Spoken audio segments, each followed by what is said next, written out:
Sergeant Ryan Mitchell picked took the one wrong look at the small target. woman standing inside his training hall, snatched the Oh my clipboard God. out of her hands, and threw it across the floor like it was garbage. Is this a recruitment office or a daycare? 150 soldiers laughed, loud, cruel, the kind of laugh that echoes. The woman didn't move, didn't blink, didn't pick up the clipboard. She just looked at him calm as still water and said nothing at all. And that silence should have terrified him. Because Ryan Mitchell had just insulted the one person on that base with the authority to end his career with a single phone call. Before we go on, please take 1 second to subscribe to the channel and stay with me all the way to the end of this story because the ending will hit you hard. And leave a comment telling me what city you are watching from so I can see just how far this story has traveled. Let's begin. The clipboard slid across the polished floor and stopped near the boots of a private in the front row. Nobody picked it up. Nobody dared. Captain Emily Carter looked down at it for a moment, then back at the man in front of her. "Sergeant," she said quietly, "that had my paperwork on it." Ryan spread his arms wide, playing to the room. "Oh, it had paperwork on it. Everybody hear that? The lady's got paperwork." More laughter. Not all of it real. Some of it was the nervous kind, the kind men use when they don't want to be the next target. "Ma'am," Ryan said, drawing the word out until it sounded like an insult, "I'm going to help you out here because I'm a nice guy. Whoever sent you to this building made a mistake. The administrative offices are 2 buildings down past the flagpole. Take a left. There's a nice bench outside. You can sit. You can have a coffee. Nobody will bother you." Emily didn't answer. "Did you hear me?" "I heard you." "Then why are you still standing in my house?" Emily tilted her head slightly. Just slightly. "Your house." "That's right. I wasn't aware the United States Army had started issuing deeds." The room went dead quiet for exactly 1 second. 1 second. And in that second, about 40 men in that hall realized something they couldn't have put into words yet, but felt in their stomachs anyway. She wasn't afraid of him. Not even a little. Ryan felt it too. He'd spent 11 years learning how to read a room, how to smell fear, how to find the soft spot in a man and press on it until he folded. He'd never once had to work for it. Fear was his native language. He was fluent. And this woman was standing there like he hadn't said a word. So he did what men like Ryan Mitchell always do when the first punch doesn't land. He hit harder. You know what?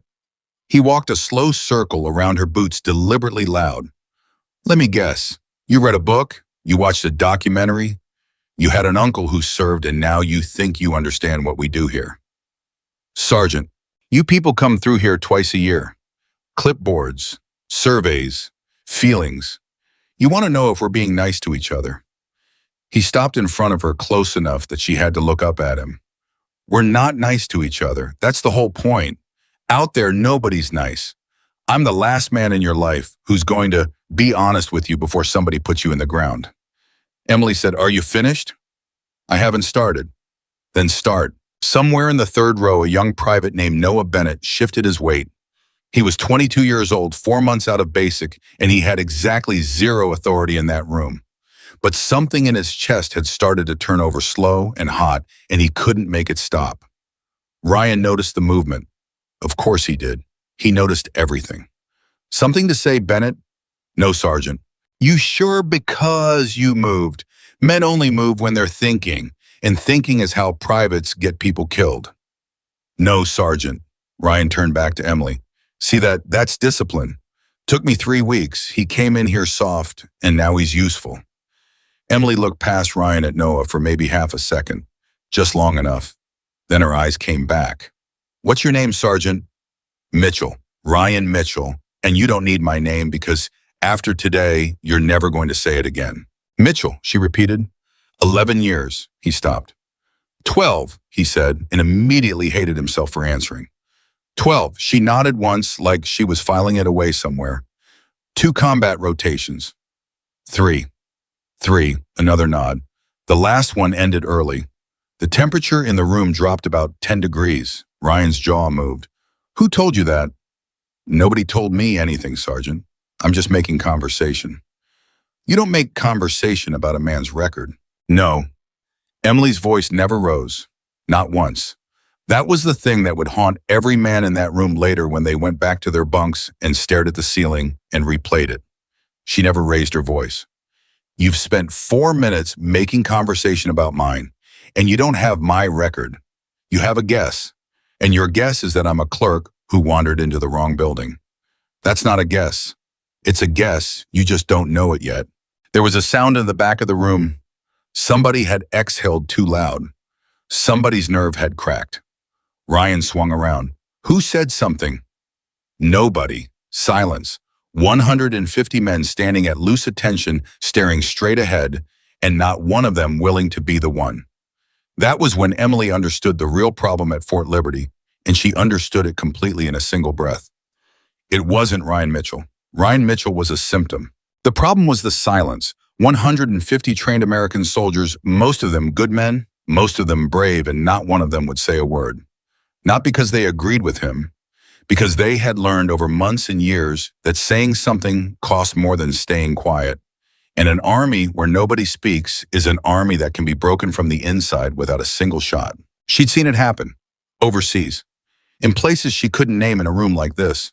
She had watched entire units rot from the middle out, not because the enemy was strong, but because the men inside stopped trusting each other.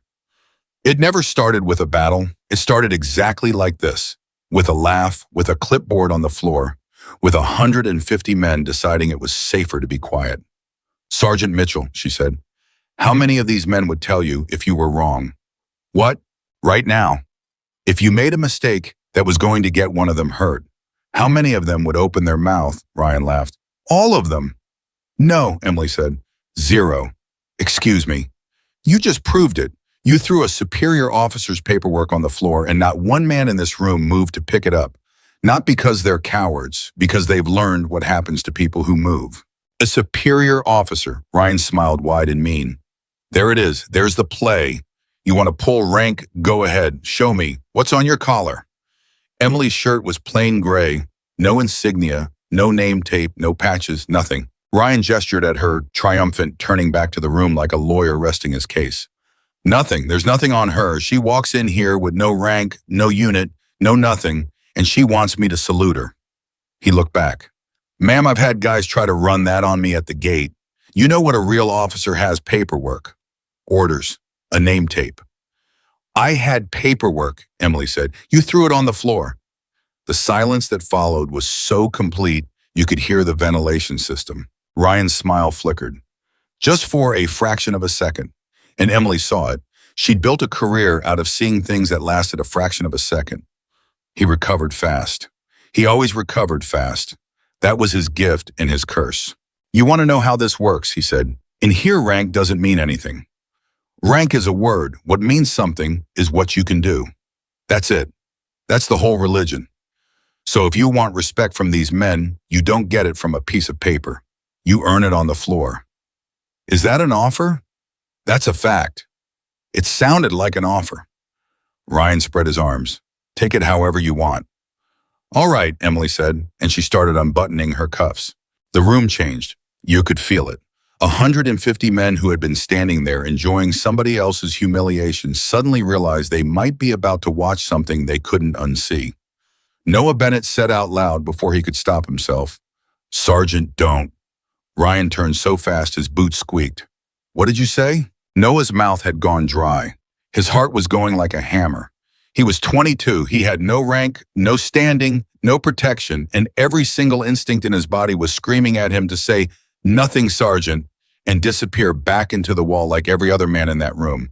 He heard himself say, I said don't, Sergeant. Ryan walked toward him, slow. Say it again. With respect. Noah's voice cracked in the middle of it, and he kept going anyway, and that crack was the bravest sound in the building. With respect, Sergeant, maybe we should stop trying to embarrass her. Embarrass her? Ryan stopped 6 inches from his face. You think that's what this is? Yes, Sergeant, I do. You've been in this army 4 months. Yes, Sergeant. And you're going to tell me how to run my hall. No, Sergeant. I'm going to tell you she picked up nothing and you threw everything. Noah swallowed. That's all I'm going to say. Somebody in the second row whispered, oh God. Ryan's face went a color that had nothing to do with anger, and everything to do with something older and uglier. Humiliation, because a private had just said the thing that 149 other men were thinking, and now the thought was out loud, and out loud is dangerous. You want to stand with her, Bennett? Noah looked at Emily. Emily didn't help him. She didn't nod, didn't signal, didn't give him a single thing to hold on to. She just watched still as a stone because this right here was the actual test and she wasn't going to contaminate it. Noah looked back at Ryan. Yes, Sergeant. 2 words. 22 years old. Nothing to gain, everything to lose, and he said it anyway. And in the back of Emily Carter's mind, a door quietly opened and a name went into a file that would change that young man's entire life. He would never know it happened. Not for months. Not until the day the orders came through and he stood in a hallway holding paper he couldn't believe, trying to figure out who had seen him. But that was later. Right now, Ryan Mitchell was smiling again, and it was a bad smile. Fine, he said. Fine. You know what? That's beautiful. That's real chivalry, Bennett. So here's what we're going to do. He walked back to the center of the floor. Everybody out on the line, all of you. We're going to run a standard evaluation. Nothing special, nothing dangerous, just the basics. He looked at Emily. You said you had paperwork. I say paperwork's a word, so let's find out what's underneath it. Sergeant, said a voice from the doorway. Every head turned. Colonel Michael Hayes stood in the entrance with his hands behind his back. 58 years old, silver at the temples. The kind of man who had stopped needing to raise his voice about 25 years ago. Colonel Morrow, Ryan said. Sir, we're just running an evaluation. Hayes looked at the clipboard on the floor. He looked at it for a long time. Then he looked at Emily. And here's the part nobody in that room caught because they were all looking at Ryan. The colonel's eyes went to Emily's hands, not her face. Her hands, the way she was standing, the angle of her feet. Something moved behind the colonel's expression. Something almost like a question. Who authorized this evaluation? Hayes asked. Sir, it's an informal. Who authorized it, Sergeant? Ryan's mouth worked. Nobody, sir. It's my hall. Your hall? Hayes let that sit. In the civilian. She's not on my roster, sir. No orders, no name tape. She walked in. Hayes turned to Emily. Ma'am, do you have business here? Emily met his eyes. Yes, Colonel, she said. I do. May I ask what it is you may ask? 3 words, and Colonel Michael Hayes, who had commanded men in 2 wars, felt the hair on his forearms stand up, because he had heard of that answer before. Once. In a briefing room in a country he wasn't allowed to name from a person he was never officially introduced to, and he had spent 19 years not asking about it.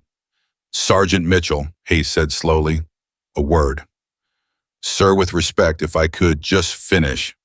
Sergeant, sir, I've got 150 men watching.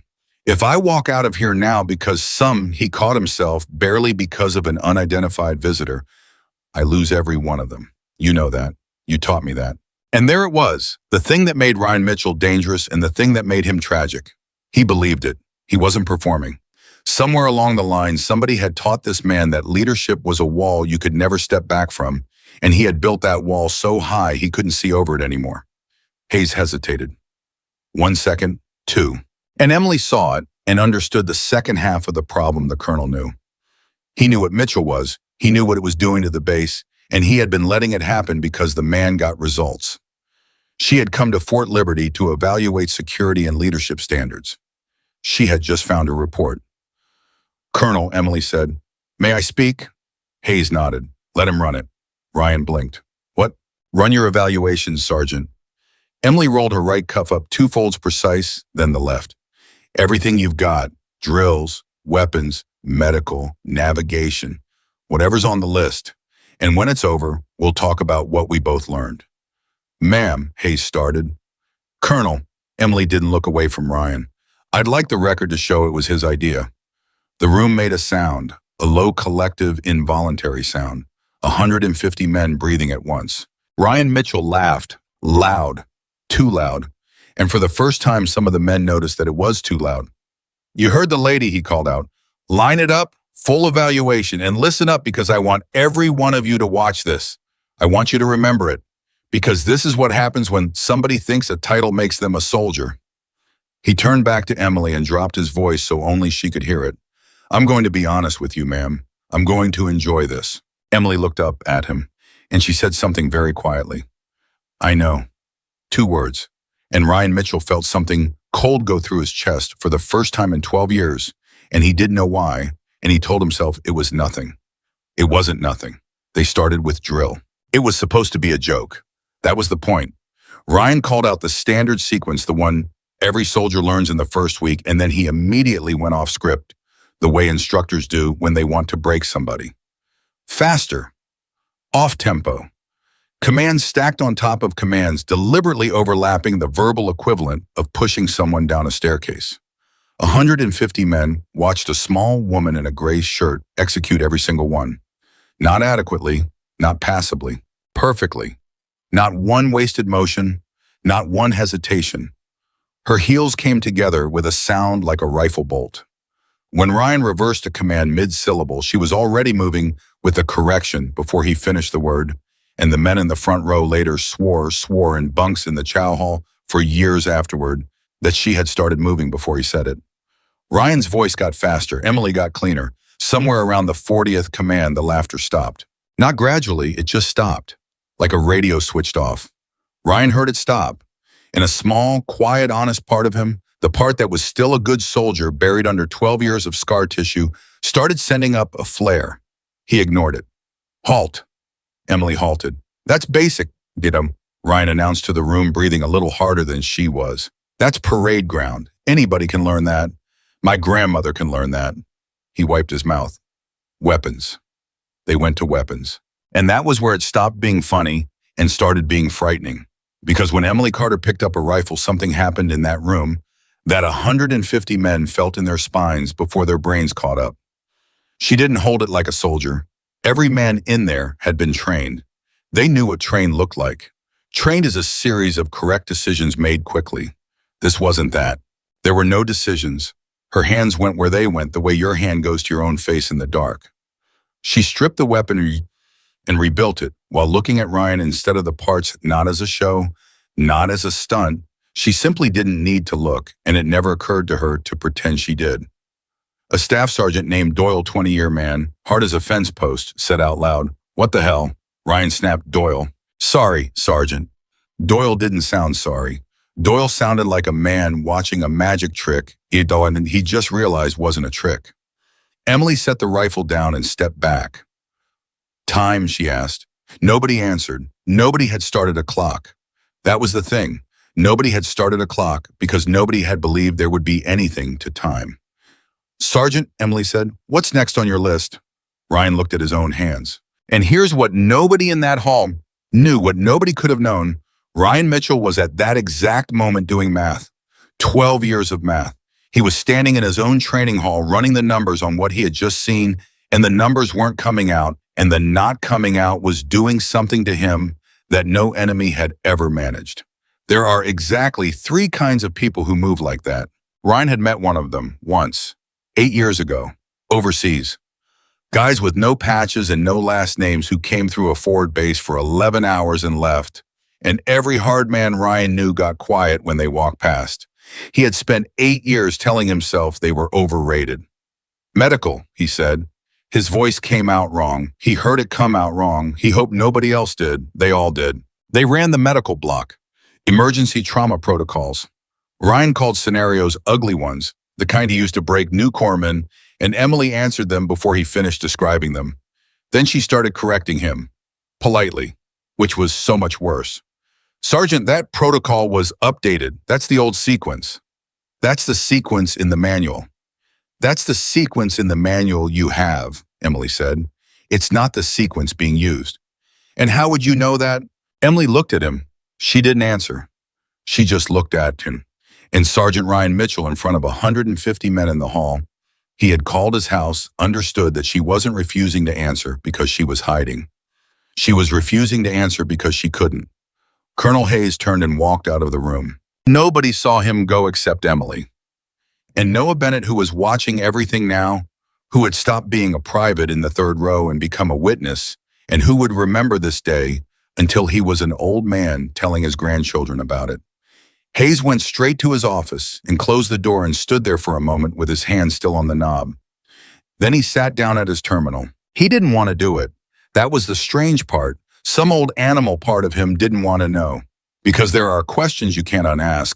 He typed a request into a system that most officers on that base didn't know existed. Then he waited. Back in the hall, Ryan Mitchell was drowning and doing what drowning men do. Grabbing. "Land nav," he barked. "Full plot, no GPS. "Sergeant," Doyle said, "that's an hour block." "Then we'll be here an hour." "It's 1400, Sergeant. The hall's booked at." "Then we'll be here an hour, Doyle." The silence after that was different from all the other silences. This one had pity in it. That was the moment Ryan lost the room. Not when she stripped the rifle. Not when she corrected the protocol. It was when he screamed at a 20-year staff sergeant over a scheduling conflict, and 150 men heard exactly what was underneath it. Fear. They'd never heard him afraid before. Emily plotted the course. It took her 11 minutes. The standard was 40. She handed the sheet to Ryan and he stared at it, and his eyes went over the same 3 lines 4 times, and he couldn't make them mean anything because his hands were shaking. "This is wrong," he said. "It isn't. This route doesn't exist." "It exists. It's not on your map." Emily's voice was gentle now, and gentle was the cruelest thing she could possibly have done to him, and she knew it, and she did it anyway because the room needed to see it. "Sergeant, your map is 4 years old. That's not your fault, but it's somebody's." Ryan looked up, and for one raw, naked second, everything came off his face. The swagger, the contempt, all of it. And what was underneath was a 34-year-old man who had built his entire identity out of being the hardest man in the room, standing in a room where he wasn't even close. "Who are you?" he said. It wasn't a challenge. It came out almost like a plea. "Nobody becomes this skilled without a reason," he said louder, grabbing for the swagger again, dragging it back on like a coat. "Nobody. So either you're lying about what you are or somebody's lying for you, and either way, I want a name, right now, in front of these men. Give me a name." Emily said, "You don't have the clearance." The room detonated, not with noise, with something worse. With 150 men all thinking the same thought at the same moment, and the thought was, "Oh no." Ryan took a step forward. "You don't get to say that to me." "I just did. In my hall." "Sergeant?" Emily didn't move an inch. "Stop. I'm telling you as a courtesy. Stop right now." "Or what?" And Captain Emily Carter, 34 years old, 5'4", in a plain gray shirt with nothing on the collar, looked up at a man 8 inches taller and 90 pounds heavier and said the sentence that 150 men would repeat for the rest of their careers. "Or in about 90 seconds, a criminal is going to walk through that door and you're going to find out that you were never fighting a woman." Ryan laughed. Nobody laughed with him. He looked around, and for the first time in 12 years, he was alone in his own hall. Doyle wouldn't look at him. The front row wouldn't look at him. Noah Bennett was looking right at him, and that was the worst of all because there was no triumph in that kid's face. There was pity. A 22-year-old private was standing there feeling sorry for him. 90 seconds, Ryan said. "That's what you've got. A threat." "That wasn't a threat, Sergeant. That was a favor." "Why would you do me a favor?" Emily looked at him for a long moment. "Because you've got 3 combat rotations," she said quietly. "Because your last one ended early and you've never told anybody in this room why, and I think that's the only true thing about you. And because somewhere under all of this, there's a soldier. I've read your file, all of it, the parts your colonel can't see." Ryan went absolutely white. "That's not possible." "I know it isn't," Emily said. And yet, down the hall, a door opened. Boots. Fast, not a walk, not quite a run. The specific, terrible rhythm of a very senior officer moving faster than a very senior officer is ever supposed to move. Ryan turned toward the sound. Every man in the hall turned toward the sound. Colonel Michael Hayes came through the doorway with a tablet in his hand and his face the color of paper. He stopped. He looked at the woman in the gray shirt. And Colonel Michael Hayes, 58 years old, 2 wars. A chest full of ribbons he never wore came to attention like a plebe. His voice cracked in the middle of it. "Ma'am, I need to know if you want this room cleared." 150 men stopped breathing at once, and Sergeant Ryan Mitchell heard very distinctly the sound of his own life ending. Colonel Michael Hayes stood at attention in the middle of his own training hall and waited for a woman with no rank on her collar to answer him. Nobody moved. "Sir," Ryan said. "Sir, what are you doing?" Hayes didn't look at him. Ma'am, I asked you a question. Do you want this room cleared? Emily Carter looked around the hall. 150 faces. Some of them were staring at her now with a kind of dawning horror. Some were staring at Ryan. Doyle, the 20-year staff sergeant, had gone the color of concrete. No, Colonel, she said. I want them exactly where they are. Ma'am, I'd strongly recommend, I know you would. Emily's voice stayed level. Recommendation noted. They stay. Hayes swallowed. It was audible. 58 years old, 2 wars, and 150 of his soldiers watched him swallow. Yes, ma'am. 14:22. That was the exact time. Doyle remembered it for the rest of his life because he glanced at the clock on the wall. Right then, some stupid animal instinct telling him this is a thing you're going to want to place, and the second hand was just coming up on the 4. Ryan Mitchell was still standing in the middle of the floor with his hands half raised, like a man who'd walked into a room and forgotten why. Sir, he said again. Sir, with respect, whatever's on that tablet, I need to see it. No, you don't. Sir, this is my hall. Sergeant Mitchell. Hayes finally turned and his voice did something none of them had heard in 6 years of his command. It shook. If you say the words my hall one more time in the next 10 minutes, I will have you removed from this building by force, and I will do it in front of every man standing here. Do you understand me? Silence. I said, do you understand me? Yes, sir. Say it. I understand, sir. Ryan's face was burning. Not red, burning. There is a particular kind of shame that lives in a man who has never once been corrected in public, and it doesn't feel like shame. It feels like rage, and it comes out of the same hole, and that is the entire problem with men like Ryan Mitchell. Emily saw it. She saw exactly what was happening in his chest because she'd seen it in 100 men in a dozen countries, and she could read it the way other people read a road sign. He was not going to fold. He was going to double. Good, she thought. Let him. Colonel, she said, Sergeant Mitchell proposed a full evaluation. I accepted. We're 4 blocks in. I'd like to finish. Hayes stared at her. Ma'am. Yes, Colonel. You want to finish? That's correct. Ma'am, He stopped, restarted. His hands were behind his back now, and his knuckles were white. May I speak to you privately for 30 seconds? No. The word landed like a dropped plate. Anything you want to say to me, Colonel, you can say in front of these men. That's actually the point. That's been the point since 1405. Emily's chin came up half an inch. You've had a problem in this building for 4 years, and you've solved it privately, every single time. How's that working? Hayes didn't answer. He couldn't. And 150 men watched their commander stand there with nothing to say, and every one of them understood in that second that this had never been about Ryan Mitchell at all. Ryan understood it too. That was the terrible part. He wasn't stupid. That was the tragedy of him. He had never once been stupid. He looked at his colonel and he saw a man who had known, who had always known, who had walked past that hall 3 times a week for 4 years and heard the laughter through the door and kept walking. Something in Ryan's face changed. You knew, he said. Sergeant, you knew. Louder. You've been signing off on my numbers for 4 years, sir. 4 years of the best pass rates on this base. My guys, my program. And now there's a woman in a gray shirt and suddenly I'm... Sergeant, stand down. No, sir. Ryan's voice cracked wide open. No, sir, I don't think I will because I'd like the record to show that 10 minutes ago I was the best instructor at Fort Liberty.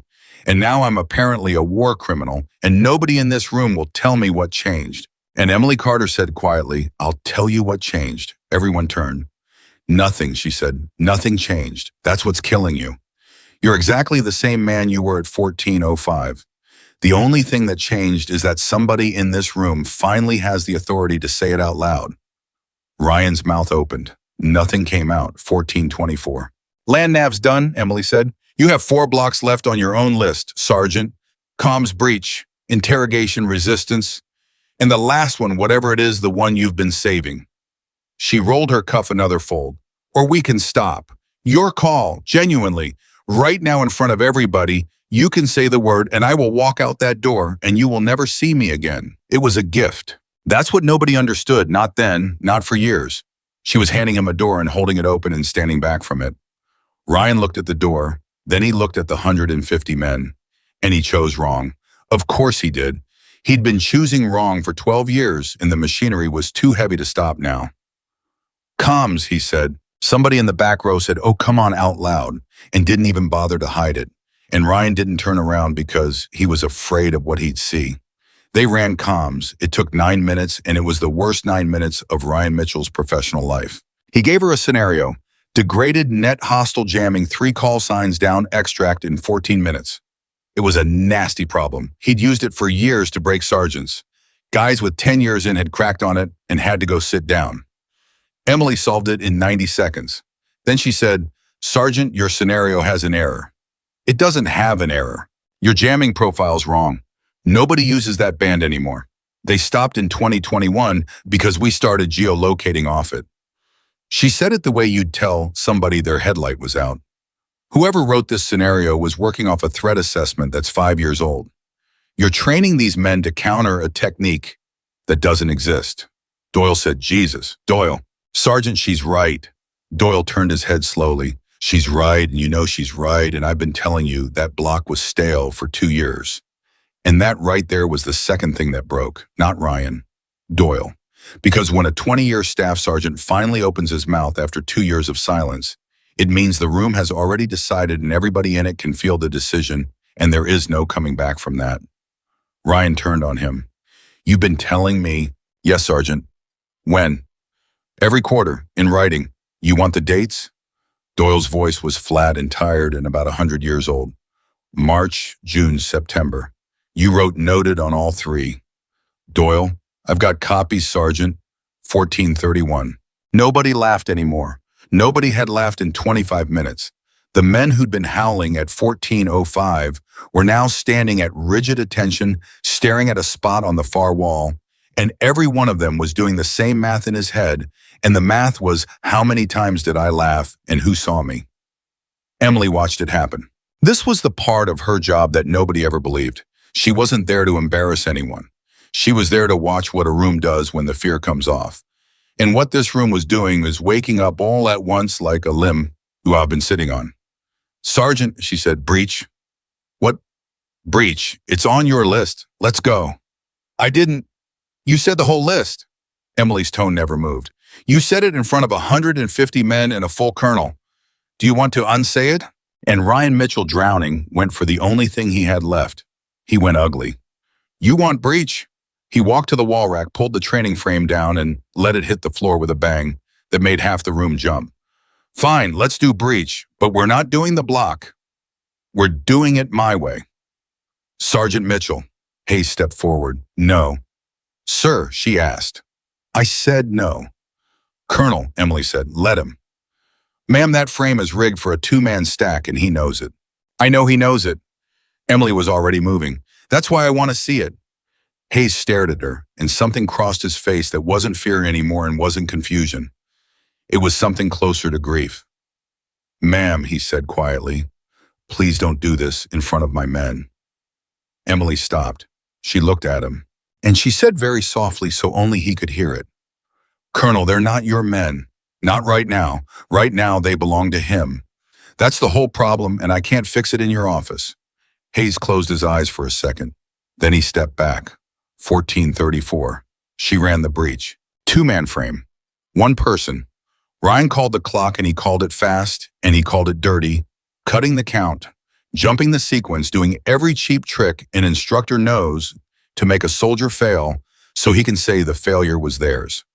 She didn't fail. She reconfigured the frame mid-motion, took a load path that shouldn't have worked, that no manual on that base contained. That made Doyle actually take 1 step forward with his hand half out like a man watching somebody walk onto ice. The frame gave, clean, 11 seconds. The standard with 2 men was 19. And Ryan Mitchell stood there holding a stopwatch he had never actually started because he'd been so sure, and he looked down at it, and the little digital zeros looked back up at him, and something in him just quietly came apart. "Time," Emily said. He didn't answer. "Sergeant, time." "I didn't start it." The room heard it. "Say again." "I said I didn't start it." His voice was almost gone. "I didn't start the clock." Emily nodded slowly. "Why not?" And Ryan Mitchell said the truest sentence he had said in 12 years. "Because I didn't think you'd need one." Nobody moved. Somewhere in the third row, Noah Bennett realized his hands were shaking, and he had no idea when that had started. Emily set the frame down. She didn't gloat. She didn't smile. She walked back to the center of the floor and stood in front of the man who had put his hands on her at 14:05, and she said, "Sergeant Mitchell, look at me." He looked. "You are not a bad soldier." The room made a noise.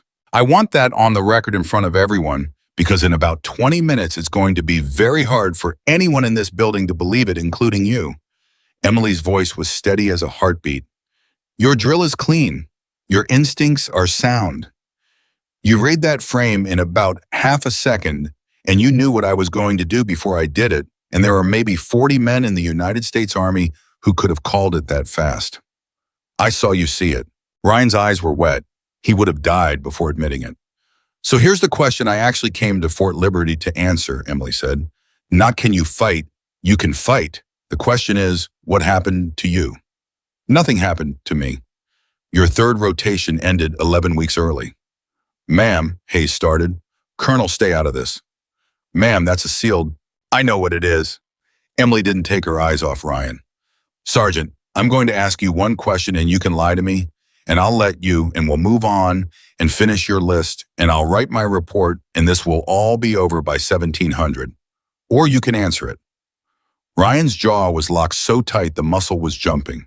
Ask it, he said. How many did you lose? The hall stopped breathing. 1439.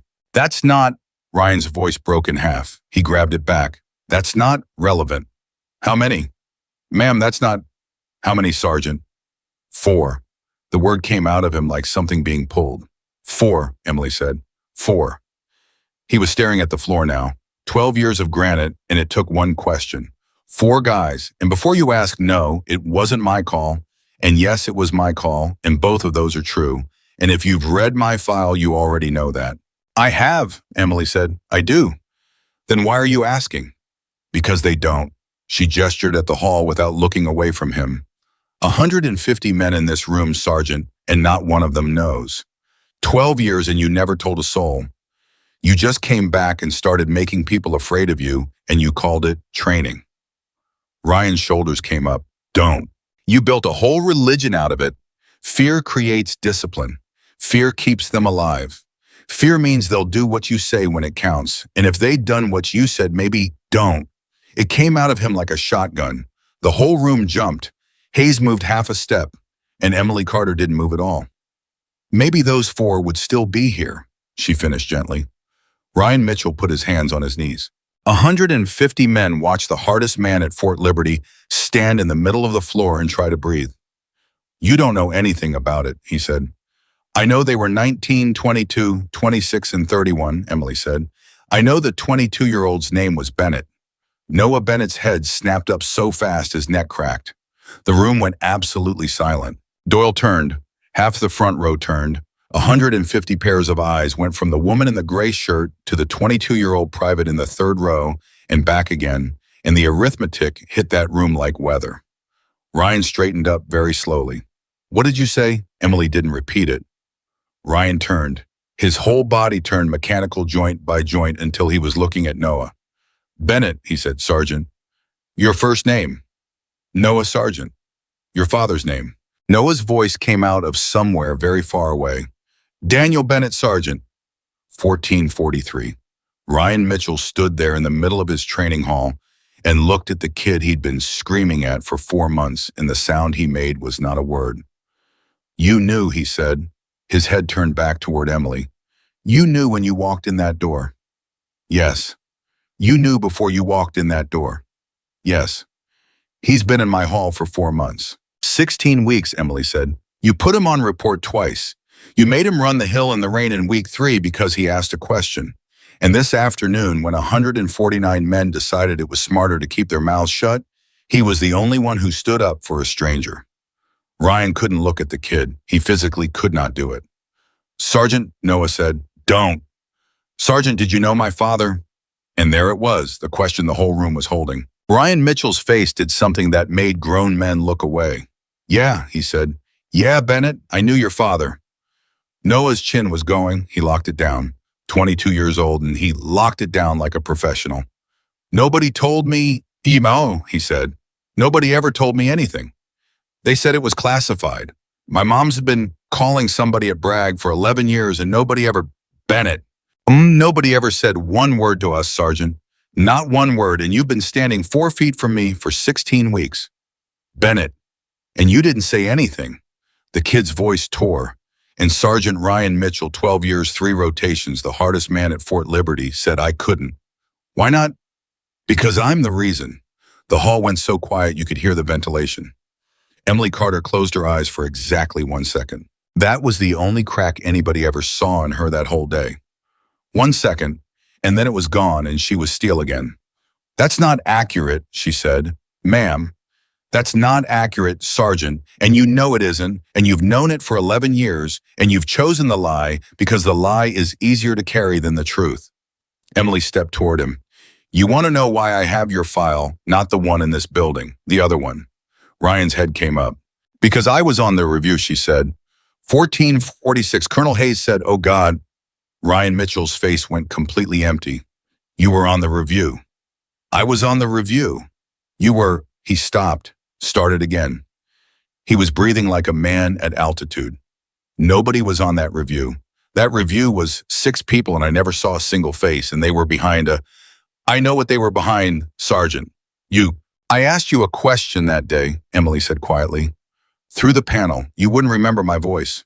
I asked you why you moved your team at 11 minutes instead of waiting for the second element. Ryan Mitchell's mouth opened and nothing came out.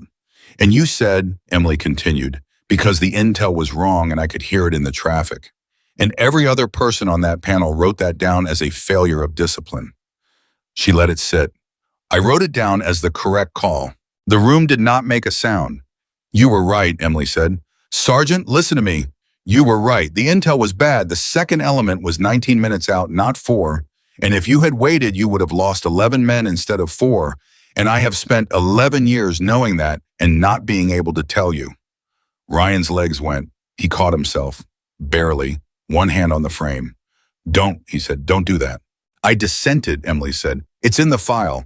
My dissent is in the file, Sergeant, 4 pages, and it was sealed with everything else, and you were told the finding was inconclusive and sent home, and nobody ever said another word to you. Don't. And you came back here, and you decided that if you'd just been harder, if they'd just been more afraid of you, if you'd screamed a little louder, stop. And you have spent 11 years punishing every kid who walks through that door for a decision that was correct. Ryan Mitchell put his hand over his face. 150 men watched it happen. Nobody laughed. Nobody breathed.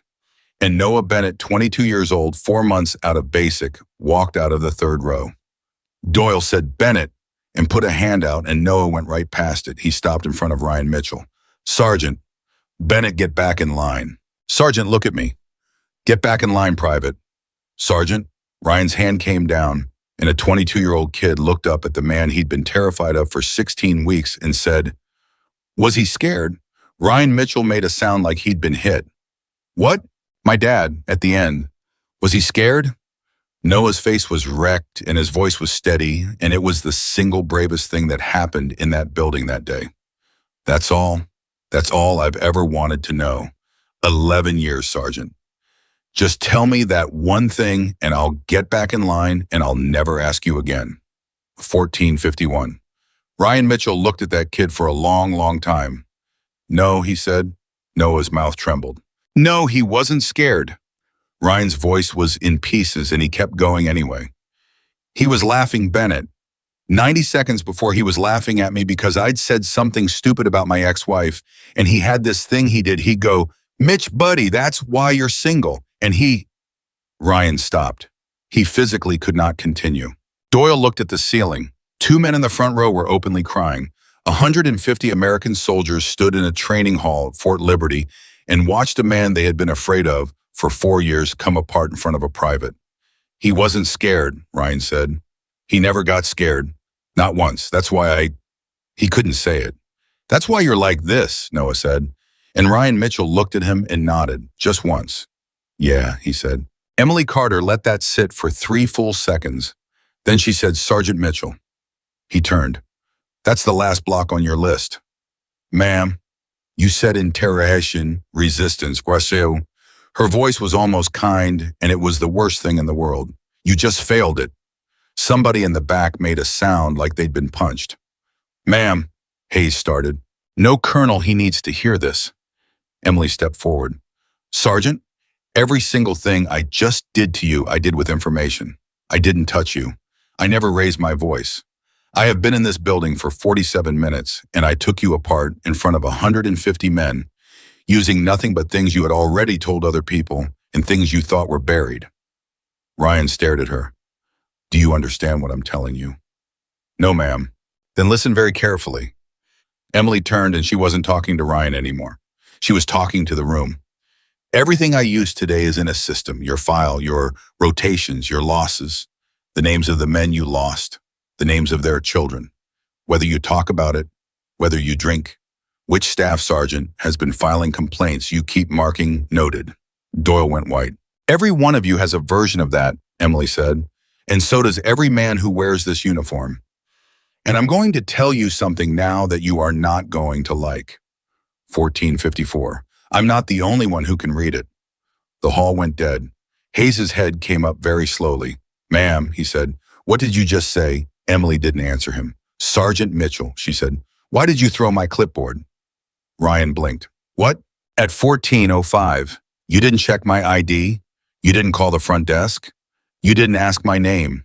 You saw a small woman in a gray shirt with no name tape standing inside a restricted training facility, and your entire security response was to insult her and put your hands on her.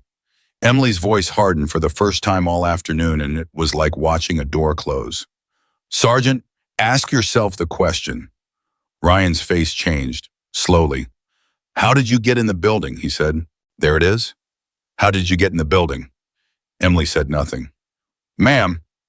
Ryan took a step forward, and for the first time in 50 minutes, he wasn't a bully. He was a soldier. His whole posture changed.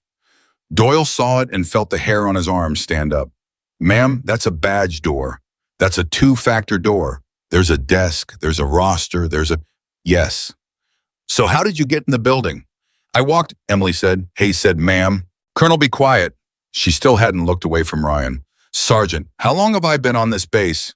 Since 1400. No, Ryan's mouth went dry. Since when, he said. Emily said Tuesday. 1456. Somebody dropped something. A pen, maybe. It sounded like a gunshot. That's 3 days, Ryan said. That's 3 days. That's not... Ryan turned and looked at his colonel, and Colonel Michael Hayes was standing there with his eyes shut. Sir, is that possible? Hayes didn't answer. Sir, is that possible? Sergeant, Hayes said without opening his eyes, in the last 4 minutes, I've learned that it's been possible for 6 years. The hall erupted, not shouting. Something worse, 150 men all talking at once, low, fast, the sound of an organism realizing it's been sick. Emily let it run for exactly 4 seconds. Enough. It stopped. She hadn't even raised her voice and it stopped. And every man in that room felt the difference between what Ryan Mitchell had and what she had, and it was the most educational 4 seconds of their careers. I've been in the motor pool, Emily said. I've been in the chow hall. I sat in the back of a briefing on Wednesday for 40 minutes and took notes. I've been in this building twice before today. Nobody asked me a single question. Not one. In 3 days. That's not possible, Doyle said. Staff Sergeant, I stood 4 feet behind you Tuesday at 15:20, and you told a corporal named Rivas that his sister's paperwork was going to be fine. Emily's eyes came to him. You were kind to him. That's the only reason I remember it. Doyle sat down, right there, on the floor. Nobody asked me anything, Emily said, because I'm 5'4" and I'm quiet and I don't look like a threat. Sergeant Mitchell put his hands on me at 14:05, and it never once occurred to him to ask for my ID because in his head, there were only 2 categories of people who can hurt him and people who don't matter. Ryan's face was gray. And that, Emily said, is the actual finding. That's what I came here to write. Not that you're cruel, Sergeant. Cruel I can fix. Cruel is a training problem. She looked around the hall at all of them one by one. What I can't fix is a base where 150 trained American soldiers watched an unidentified person walk into a restricted facility and their only reaction was to laugh at her. Nobody breathed. You didn't fail because you were mean, Emily said. You failed because you were mean instead of alert, because he made you all so afraid of being the one who spoke up that when an actual unknown walked through an actual door, not one of you did your actual job. 1458. One of you did, she said, and she turned and looked at Noah Bennett. One of you opened his mouth. 16 weeks in the army. No rank. Nothing to gain. Everything to lose. He didn't know who I was either, gentlemen. He didn't do it because he saw a captain. He did it because he saw a person. Noah stood there and did not know what to do with his hands. And the man who taught him that, Emily said, died 11 years ago, in a place none of you can find on a map, and he was laughing. Ryan Mitchell put both hands over his face and did not take them down. Emily turned back to Colonel Hayes. Colonel? Ma'am? Now you can clear the room. Hayes opened his mouth, and that was when the tablet in his hand chimed. He looked down at it. His face changed, not the way it had changed at 1422, not shock, something else, something worse. And every man in that hall watched a full colonel read 4 lines of text and go absolutely still. Ma'am, he said. Colonel, ma'am, this is a priority one. His voice had gone completely flat. It's addressed to you, on my system, through my authentication. Emily's head came up. Read it. Ma'am, there are 150. Read it, Colonel. Hayes looked at the screen. Then he looked at her, and for the first time that afternoon, Colonel Michael Hayes looked frightened. It says he read, Phantom, do not leave the base, it's already inside. Emily Carter crossed the floor in 4 steps and took the tablet out of Colonel Hayes' hands. She didn't ask. 1459. Doors, she said. Ma'am, Colonel, doors, now, nobody in, nobody out, not a soul. Hayes turned toward the hall. Doyle. Doyle was already up off the floor. 20 years of muscle memory does that. Sir, both exits, 2 men each. Nobody leaves this building. Sir, on whose? On mine staff sergeant, and if that's not enough, on hers, and if that's not enough, you can shoot me a memo about it in the morning. Move. Doyle moved. Ryan Mitchell was still standing in the middle of the floor, with his hands half down from his face, and his eyes had gone somewhere else entirely. Not the shame anymore.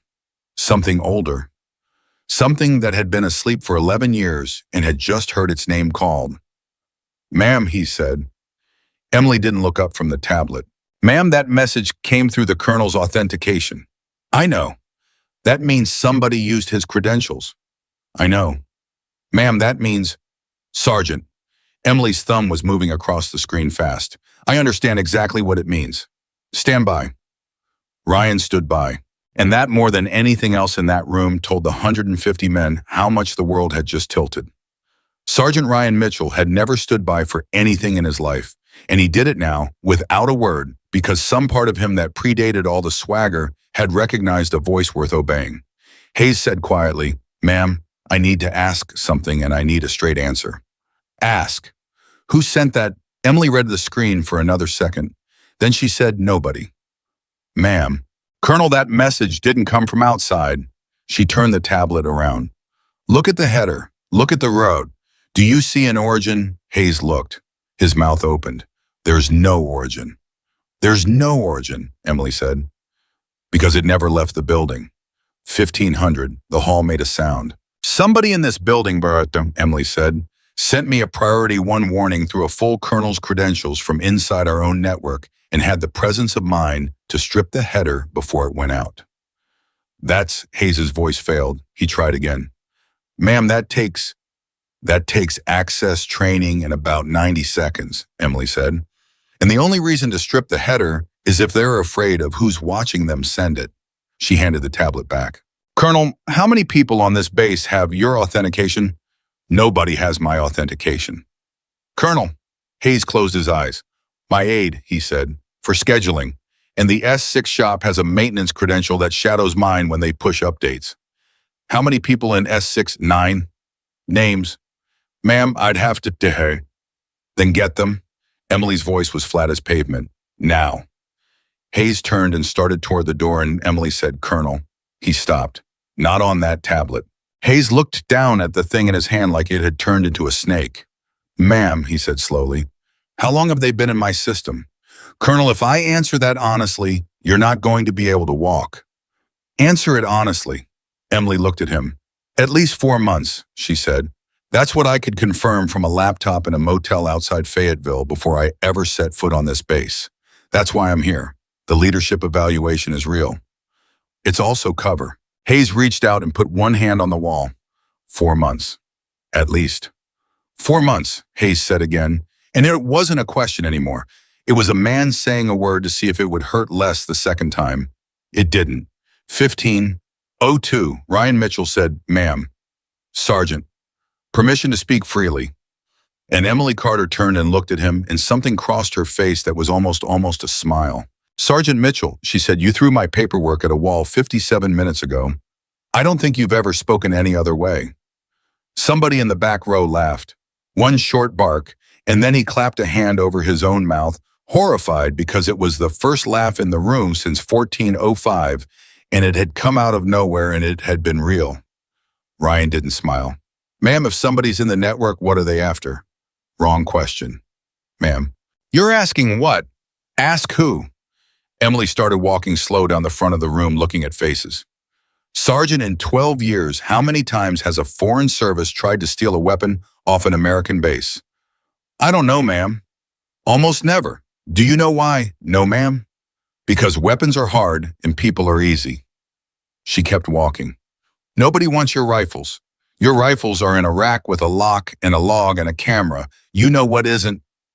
Nobody answered. "The kid who's 4 months in and just found out his father died in a way nobody will explain to him," Emily said. Noah Bennett's head came up. The hall went ice cold. "The staff sergeant who's filed 3 complaints and watched all 3 get marked noted," Emily said. Doyle from the doorway said, "Ma'am." The instructor who was told his finding was inconclusive and sent home to figure it out alone. Ryan Mitchell didn't move. "Every single person I just described," Emily said, "is a door. And every one of those doors was built in this room by this man over 4 years, while a colonel walked past it 3 times a week and kept walking because the pass rates were good." Hayes's hand was still on the wall. "Gentlemen," Emily said, "you want to know what I actually do for a living? I don't kick doors. I find them. And I have never in my career walked onto an American base and found this many in one hall." 15:04. "Ma'am," Ryan said, his voice had gone very rough. "Are you telling me somebody's been recruiting my men?" "I'm telling you somebody's been reading them." "Reading them?" "Somebody has been sitting inside this base for 4 months building a list." Emily said, "The same list I built. Same names. Same order. And Sergeant, here's the part I need you to hear, because you're the only one in this room who's going to understand it fast enough to matter." Ryan waited. "Number 1 on my list," Emily said. "Who said was you?" The floor dropped out. "Ma'am." "Number 1, Emily repeated. "You are the single most recruitable human being at Fort Liberty, and you have been for 11 years. You've got 12 years in 3 rotations, an unresolved loss, a sealed review, a career that stalled a chain of command that hung you out, and a belief, a deep load-bearing belief, that the institution you serve does not care whether you live or die." Ryan's face. Nobody in that hall ever forgot Ryan Mitchell's face. "That's not a bug in you, Sergeant. That's a profile. That's the profile. There are people whose entire job is finding a man exactly like you, and they've been walking past you in the chow hall for 4 months. Ma'am, I would never." "I know you wouldn't." Emily's voice cut clean. "That's why you're standing here and not in a room in Virginia. I read your descent file, I read your rotations, and I made a judgment call at 11 weeks out that you were the most dangerous man on this base to leave alone and the most valuable one to leave in place." She let that land. "I've been wrong before. Tell me I'm not wrong now." The hall held its breath. Ryan Mitchell straightened up. All the way, for the first time in an hour. "You're not wrong, ma'am." "Good. Ma'am, what do you need?" And Emily Carter said, "Everything you've noticed and never reported." Ryan blinked. "Ma'am, 4 years in this hall, Sergeant. You know these men better than any human being alive. You know who's late, who's tired, who bought a truck he can't afford, who's been quiet since March." She stepped in close. "You've been building a threat picture for 4 years and calling it being an asshole. So give it to me." And that right there at 15:06 on a Thursday afternoon was the moment Sergeant Ryan Mitchell's life split in half. Because for 12 years, every single thing that made him hard had been treated like a defect, and a woman he'd put his hands on had just called it an asset. Rivas, he said. Doyle's head turned. Rivas. Itai Sono. Corporal Rivas. Ryan was talking fast now, and his voice had changed completely, and half the men in the room didn't recognize it because they'd never heard him talk without the edge on. Ma'am, Rivas's sister's got an immigration problem. He's been trying to fix it for 8 months. Doyle's been helping him with paperwork. Sergeant, that kid is clean, Doyle said. I know he's clean, Doyle, that's the point. Ryan turned back to Emily. Ma'am, that's a door, isn't it? That's exactly what you just said. A kid with a problem he can't solve and something he loves. Yes. Who's been helping him besides Doyle? And Doyle said very slowly, Warrant Officer Kessler. The hall stopped. 1507. Kessler, Emily said. Is 6, Doyle said.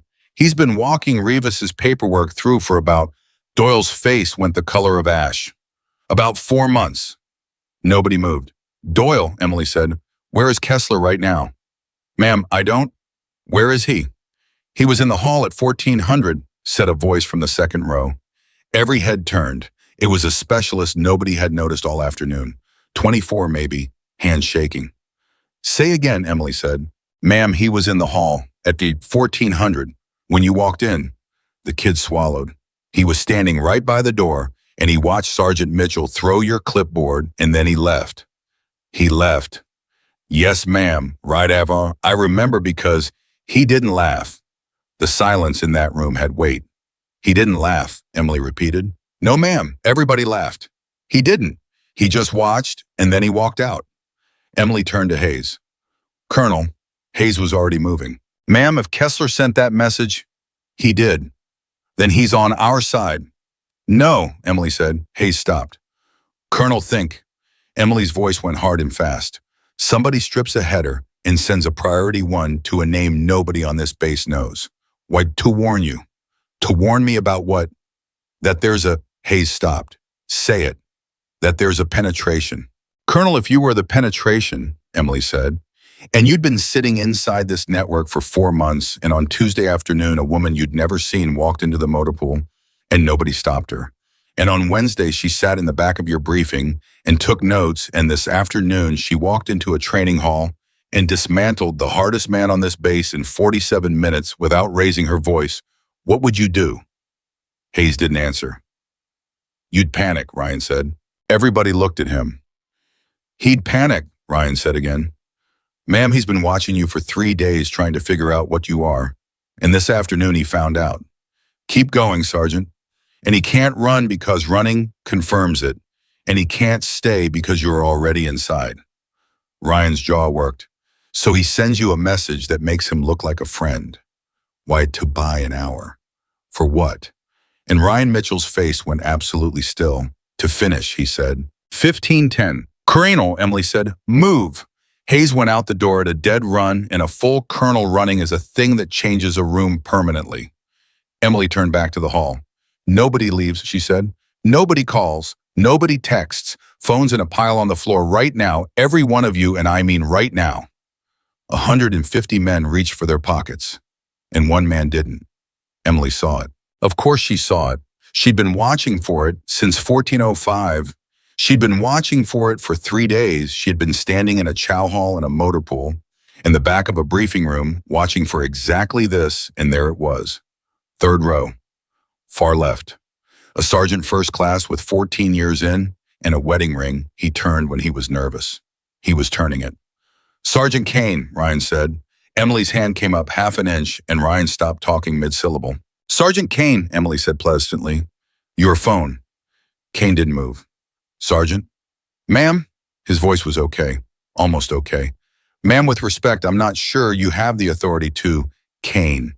That was Doyle from the door, and Doyle's voice was somewhere none of them had ever heard it. Kane, buddy, put the phone down. Doyle? Put it down, brother. And Sergeant First Class Kane started crying. The hall didn't understand, not for another 2 seconds. They watched a 14-year man stand in the 3rd row with his phone in his fist and tears running down his face, and nobody understood. And then Emily Carter said the sentence that made it all snap into place. How much do they have on you, Kane? Kane's whole body sagged. Ma'am, he said. Ma'am, it was one thing. It was one thing 4 years ago, and it wasn't even. Kane, stop, Emily said. Don't say it in here. Ma'am, Sergeant, listen to me very carefully. Emily was moving toward him, and her hands were open at her sides, and her voice had gone almost soft. Whatever they have, you're about to say it out loud in front of 150 men, and once you do that, I cannot help you. Right now, I can. Right now, this second, you are a man with a problem. In 4 more words, you are something else. Do you understand the difference? Kane was shaking. Give me the phone, Emily said. Ma'am, they said, Kane, they said if I ever, Kane, he gave her the phone. 1513.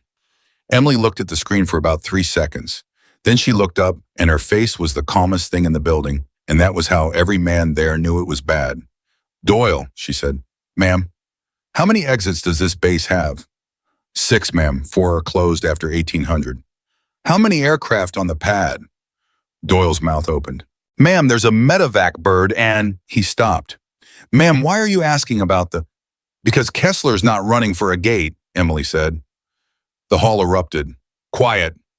One word. It stopped dead. Kane, look at me. Not the floor. Me. She held up the phone. This message came in at 1451. What were you told to do? Kane's voice was barely there. Confirm you were in the hall. And confirm how long. Did you send it? Kane closed his eyes. Kane, did you send it? Yes, ma'am. When? 1453. And Emily Carter said, then he's had 20 minutes. 1514. Sergeant Mitchell, Ryan snapped. Ma'am, how fast can you get to the S6 building? 4 minutes at a run, ma'am. 2 if I take a truck. Take a truck. Take Doyle. Take nobody else, and I mean nobody, because I don't know who else in this room is turning a wedding ring right now. Emily's eyes came up and swept the hall, and 150 men felt it. You are not going in. You are not touching him. You are going to stand at that door, and you are going to make sure nobody walks out of it, and if he tries, you talk to him. Sergeant, are you hearing me? You talk. Ma'am, if he's got you talk. Ma'am. Ryan. First name, first time. The whole room felt it land. 12 years ago, you made the right call, and nobody ever told you. I'm telling you now, you have good instincts and a bad religion. So today, this one time, you're going to trust the instinct and leave the religion in this hall. You do not go in that door. You wait for me. Ryan Mitchell looked at her for one long second. Yes, ma'am. He went. Doyle went with him. And 148 men stood in a training hall with a woman in a gray shirt and no idea what was happening. Emily turned to Kane. Sit down. Ma'am, sit down on the floor, Sergeant, before you fall down. Nobody in this room is going to touch you. She looked around. Am I understood? Nobody touches him. He just handed me 20 minutes he didn't have to hand me, and there are men in this room who'd have kept quiet for another hour. Kane sat down and put his head in his hands. 1516. Bennett. Noah's head came up. Ma'am, come here. He came. You are going to hate me for this, Emily said quietly. Ma'am, I need you to do the hardest thing anybody's going to do today, and I'm asking you instead of ordering you because you get to say no. Ma'am, Don't answer yet. Emily's voice dropped so only he could hear. There's a warrant officer on this base who has spent 4 months learning that your father died in a way nobody will explain to you. He knows your mother's been calling Bragg for 11 years. He knows nobody has ever called her back. Noah's face went white. He knows that Bennett. That's his job. And I need you to understand something before I say the next part. Ma'am. He was going to come to you, Emily said. Not today, not this year. 2 years from now, when you've got a clearance worth having. He was going to be very kind to you. He was going to find your mother's file.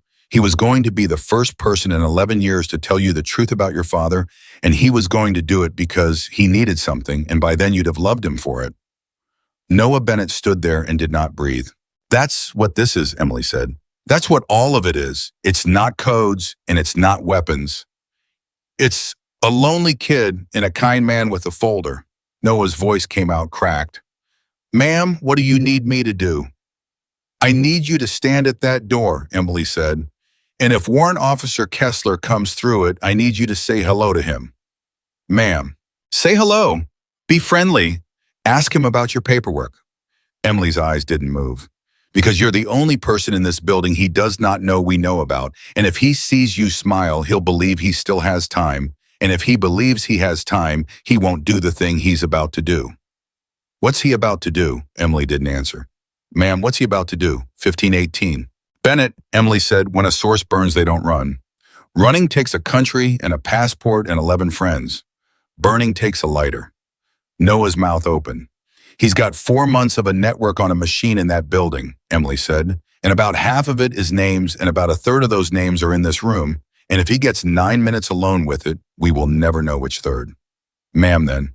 Yes. Then Sergeant Mitchell's standing outside a door. Yes. And you told him not to go in. And Emily Carter said, I know exactly what I told him. Noah stared at her. Ma'am, he said slowly, you lied to him. No, Emily said. I gave him an order. And in about 90 seconds, he's going to have to decide whether he's the man who follows a bad order because he's scared or the man who breaks it because he heard something in the traffic. She finally looked at Noah.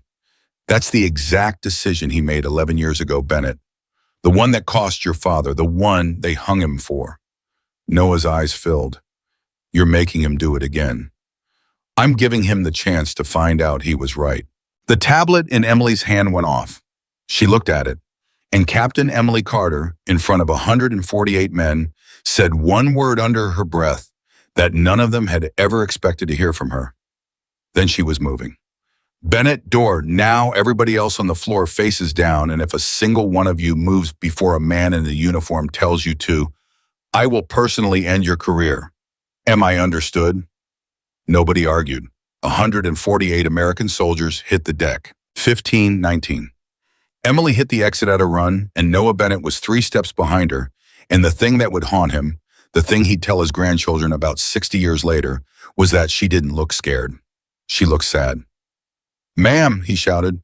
Ma'am, what's on the tablet? Emily didn't slow down. Mitchell went in, she said. The truck was still running outside the S6 building with the driver's door hanging open. Doyle was standing beside it with his hands on his head. Ma'am, his voice was in pieces. Ma'am, I couldn't stop him. He heard something. He said he heard something, and he went, and I couldn't. How long? 40 seconds. Weapon.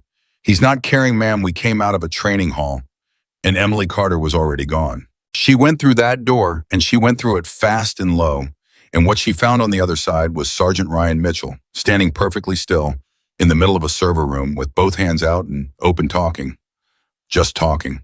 And 9 feet away, a 51-year-old warrant officer named David Kessler was standing over a machine with a cable in one hand, and his other hand somewhere Emily couldn't see, and he was crying so hard he could barely stand. No, listen to me, buddy. That's not how this goes, Ryan was saying. His voice was the gentlest thing in the world. Dave, look at my hands. Look at them. I got nothing. I'm just a guy. 12 years and a bad attitude. That's all I am. Ryan, you don't understand. I understand better than anybody in this building. You don't. They got you 4 years ago, Ryan said. Something small, something stupid, something you'd have fixed in a week if you'd told one person and you didn't tell one person, and it's been eating you alive ever since. Kessler's face came apart. Dave, how do I know that? Ryan, sorry, Owen, how do I know that? Say it. I don't know. Because that's my life too, Ryan Mitchell said. Emily stopped in the doorway and did not move. 11 years, Dave. 11 years of something that ate me alive. And I never told one person, and today a woman I threw a clipboard at told me I was right the whole time. Ryan's voice broke. The whole time, Dave. 11 years of hating myself for being right. Kessler was shaking so hard the cable was rattling. They're not going to do that for you, Ryan said. Whoever's been kind to you for 4 months, Dave, they're not going to walk in here and tell you you were right.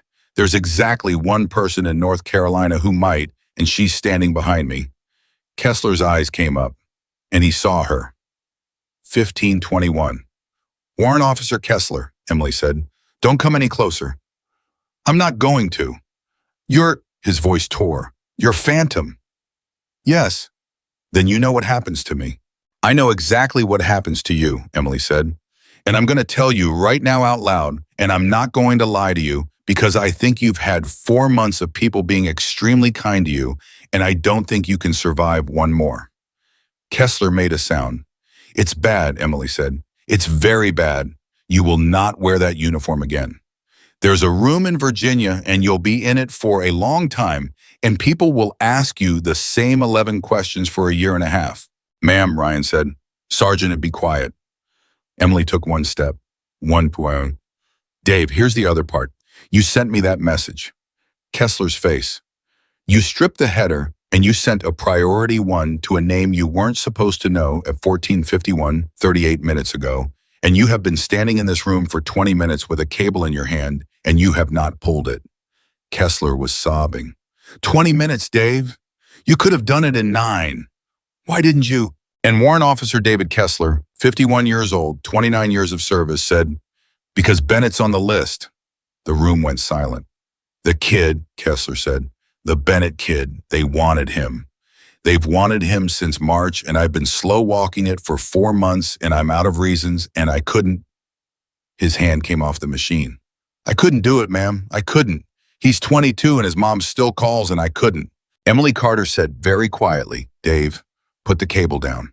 He put the cable down, and that was when Noah Bennett walked through the door behind her. Nobody in that room breathed. 15, 22. Emily Carter did not turn around. She didn't have to. She'd heard the door. She'd heard the boots. She'd known the exact weight of that kid's stride since Tuesday. Bennett, she said, stop where you are. Noah stopped. David Kessler looked at him, and a 51-year-old warrant officer with 29 years of service made a sound that no one in that building would ever get out of their head. Oh God, Kessler said. Oh God, kid, don't. Don't look at me.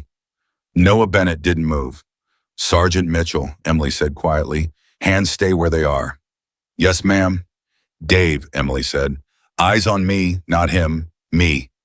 Ma'am, I can't. Dave, I can't look at him. The sound bounced off every hard surface in that room.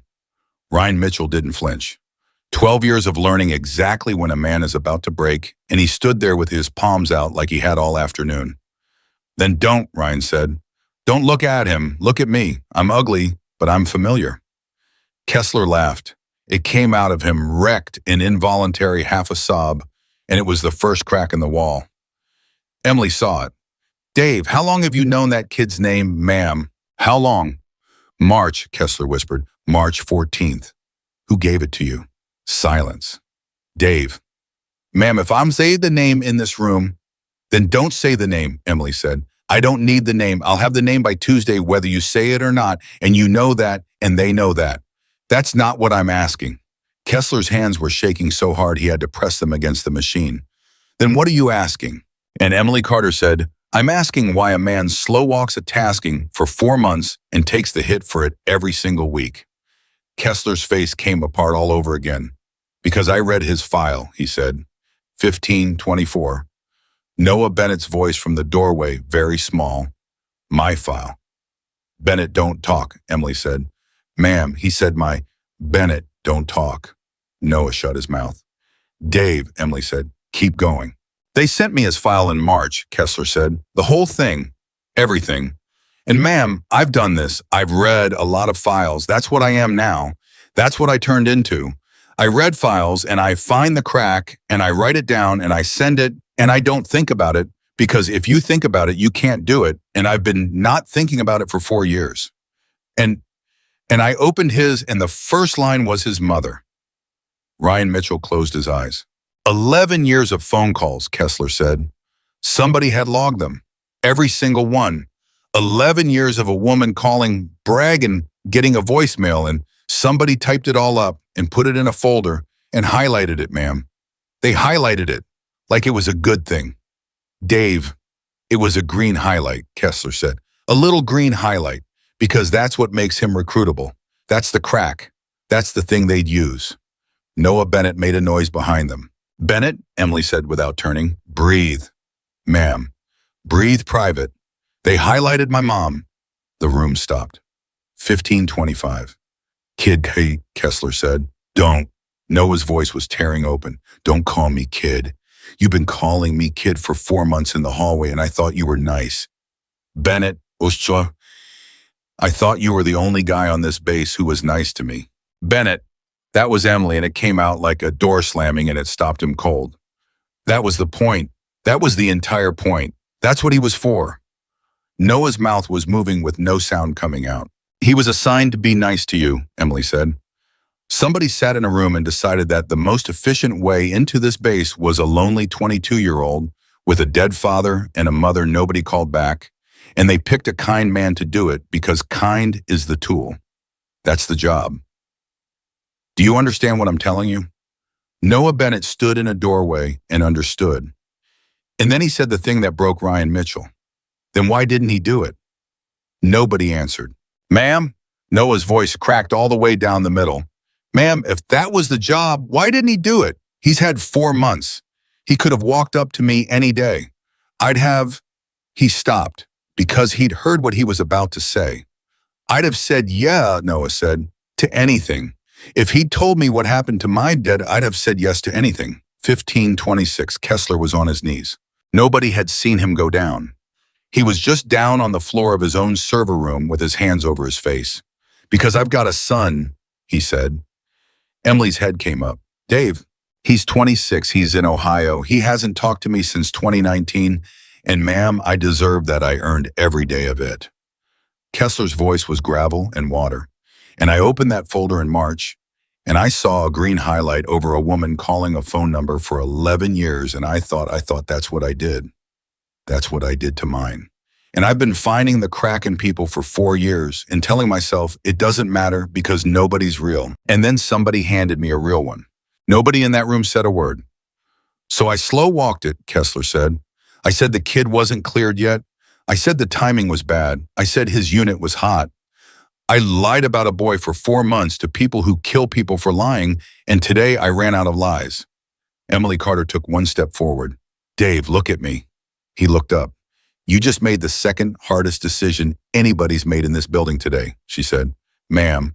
And the hardest one was made by that kid at 1408 when he opened his mouth for a stranger, and neither one of you is going to get a medal for it, and I want you both to hear me say that out loud. Emily's voice was iron. Nobody's coming. Nobody's going to write this down and read it at a ceremony. This afternoon does not exist. Kessler laughed again, that same wrecked sound. Story of my life, ma'am. Then let me change the ending. 15:28. Doyle came through the door. He came in slow, and he came in with his hands empty, and he stopped when Emily's eyes hit him. Ma'am, the colonel's outside with 4 MPs, and he wants to know. He waits. Ma'am, he's a full staff sergeant. He waits. Doyle looked at Kessler on the floor, and Doyle's face did something complicated. Dave, he said. Kessler didn't look up. Dave, buddy, it's Doyle. I know who it is. Dave, you helped me with Revis's paperwork. You sat in my truck for 2 hours in the rain in November explaining immigration law to me, and you didn't have to do that. You bought me a Coke. Doyle's voice went. Dave, look at me. You bought me a Coke. Kessler put his forehead on the floor. Doyle, Emily said quietly, that's enough. Ma'am, I've known this man for 6 years. I know. 6 years, ma'am, and I. Doyle stopped, restarted, 20-year staff sergeant, and he couldn't get it out. Ma'am, was any of it real law? And Emily Carter said, all of it, and Doyle turned. That's the part nobody ever gets, Emily said. That's the thing I've been trying to say in that training hall for an hour. It's all real. He really did sit in your truck. He really did explain the paperwork. He really did buy you a Coke staff sergeant, and he meant it, and he was also sending a report in about you every 3rd Thursday. And both of those things are true at the same time, and that's why it works. Doyle's hands were shaking. That's why it always works, Emily said. Nobody gets recruited by a villain. Nobody's ever been recruited by a villain in the history of the world. You get recruited by a friend. 15:30, Ryan Mitchell said, ma'am. Sergeant, what was in my folder? The room went very still. Emily turned and looked at him. Sergeant, don't. Ma'am, you said I was number 1 on your list. I did. So they had a folder on me, too. Emily didn't answer. Ma'am, Ryan's voice was steady, completely steady. It was the steadiest thing in that room. I've had a rough hour. I threw a captain's clipboard at a wall. I found out I was right about the worst day of my life, and I just watched a friend of mine go down on his knees. So I'd like one straight answer before the MPS come through that door, and this all belongs to somebody else. Emily looked at him for a long moment. Dave, she said, did they have a folder on Mitchell? Kessler nodded into the floor. What was highlighted, Kessler said everything. Ryan Mitchell absorbed that. Ma'am, Sergeant, I told you at 1450, you were the most recruitable man on this base. Then why didn't they come for me? And David Kessler lifted his head off the floor and said, they did. 1532. Ryan Mitchell's face did not move. Say again. They came for you in June, Kessler said, 2023. That's not the guy from the VA, Kessler said, the counselor, the one who called you 4 times. Ryan Mitchell went absolutely white. Ryan, Kessler said, you never called him back. Nobody in that room breathed. You never called him back, Kessler said. And I have spent 3 years watching them try to figure out how to get to a man who won't pick up his phone and ma'am, listen. That's the whole reason he's still standing here. Not honor, not loyalty. He's just the most unreachable son of a bitch on this base, and it saved his life. Ryan Mitchell put his hand on the doorframe. 4 calls, he said. 4. I remember those calls. I know you do. I remember standing in my kitchen at 11 at night looking at that phone, Ryan said, and his voice was not working right. And I remember thinking, if I call this guy back, I'm going to have to say it out loud. And I couldn't say it out loud, so I didn't call, and I've hated myself for that for 3 years. Sergeant, Emily said, 3 years of thinking I was too much of a coward to get help. Sergeant Mitchell, and you're telling me that's the reason I'm not in a room in Virginia? Yes, Emily said. Ryan Mitchell laughed. It was the worst laugh any of them ever heard. That's not honor, he said. Ma'am, that's just being broken in a way that happened to be useful. And Emily Carter said, Sergeant, that is the single truest sentence anyone has said in this building today, and I want you to hold on to it because in about 4 minutes, people are going to start telling you that you're a hero, and you're going to have to decide whether to believe them. 1534. Colonel Michael Hayes came through the door. He'd waited. 6 minutes he'd waited, a full colonel on his own base, standing outside a door because a woman with no rank on her collar told him to. He came in and he saw Kessler on the floor, and he stopped dead. Dave, he said. Kessler said, hi, Mike. And that was the thing that finished Colonel Hayes, not the 4 months, not the credentials, not the priority one. Hi, Mike. Ma'am, Hayes said. His voice was somewhere far away. That man has been to my house. I know. He's been to my house, ma'am. He's met my wife. He carved the turkey at my table in November because I've got a bad shoulder, and Hayes stopped. He carved the turkey. Colonel, how long? 4 years. 4, Hayes turned and put both hands on a rack and stood there. 4 years. Colonel, listen to me. You need to hear this now and not in the report. Emily's voice was low and fast. He's been slow walking them for 4 months. He's been feeding them garbage since March. The reason your base is not gutted right now is the man on that floor. Hayes turned. Ma'am, he sold us. Yes. 4 years. Yes. And you want me to? I don't want you to do anything, Colonel. I want you to stand there and hold 2 true things at once, because that's the entire job. Emily stepped in front of him. He sold you, and he saved that kid. Bite it. Both. If you can only carry one of those, you're going to spend the rest of your career walking past training halls and not opening the door. Hayes flinched like she'd hit him. 1536. Ma'am, Noah Bennett said. Everyone turned. The kid was still standing in the doorway. He hadn't moved in 14 minutes. Bennett, ma'am, permission to say one thing. No, ma'am. Bennett, whatever you're about to say, you're 22 years old and you found out an hour ago that your father died in a way nobody will explain to you, and you are not in any condition to, ma'am. The room stopped. 150 men couldn't shut this kid up at 1408, and neither could a captain at 1536. Emily Carter looked at him. Go ahead, Private. Noah walked across that room. He walked past Ryan Mitchell. He walked past Doyle. He walked past a full colonel. And he stopped in front of David Kessler and got down on one knee. Mr. Kessler. Kessler wouldn't look up. Mr. Kessler, look at me. Kid, please. Look at mental thema. Kessler looked up, and Noah Bennett said, "Did you know my dad?" The room went white with silence. Kessler's face crumpled. "No," he said. "No, son. I never met him. I only read about him." "What did it say, Bennett?" Emily said sharply. "Ma'am, with respect, everybody in this room has read a file about my father except me." Noah didn't turn around. His eyes stayed on Kessler. "You've read it. She's read it. Sergeant Mitchell was there. My mother's been calling a phone number for 11 years, and every single person in this room knows more about my own father than I do." Nobody said anything. "So I'm asking the one man on this base who has no reason left to lie to me," Noah said. "Mr. Kessler, what did it say, 1538? David Kessler looked at that kid for a long, long time. Then he said, "Oi, it said your father refused an order." Ryan Mitchell's head snapped up. "Dave," Emily said, "stop." "Ma'am." "Warrant Officer Kessler, stop talking right now." "Ma'am, he's 22 and I've got nothing left to lose, and you know I'm right." "Dave, I am ordering you." "It said his father refused an order." The room detonated.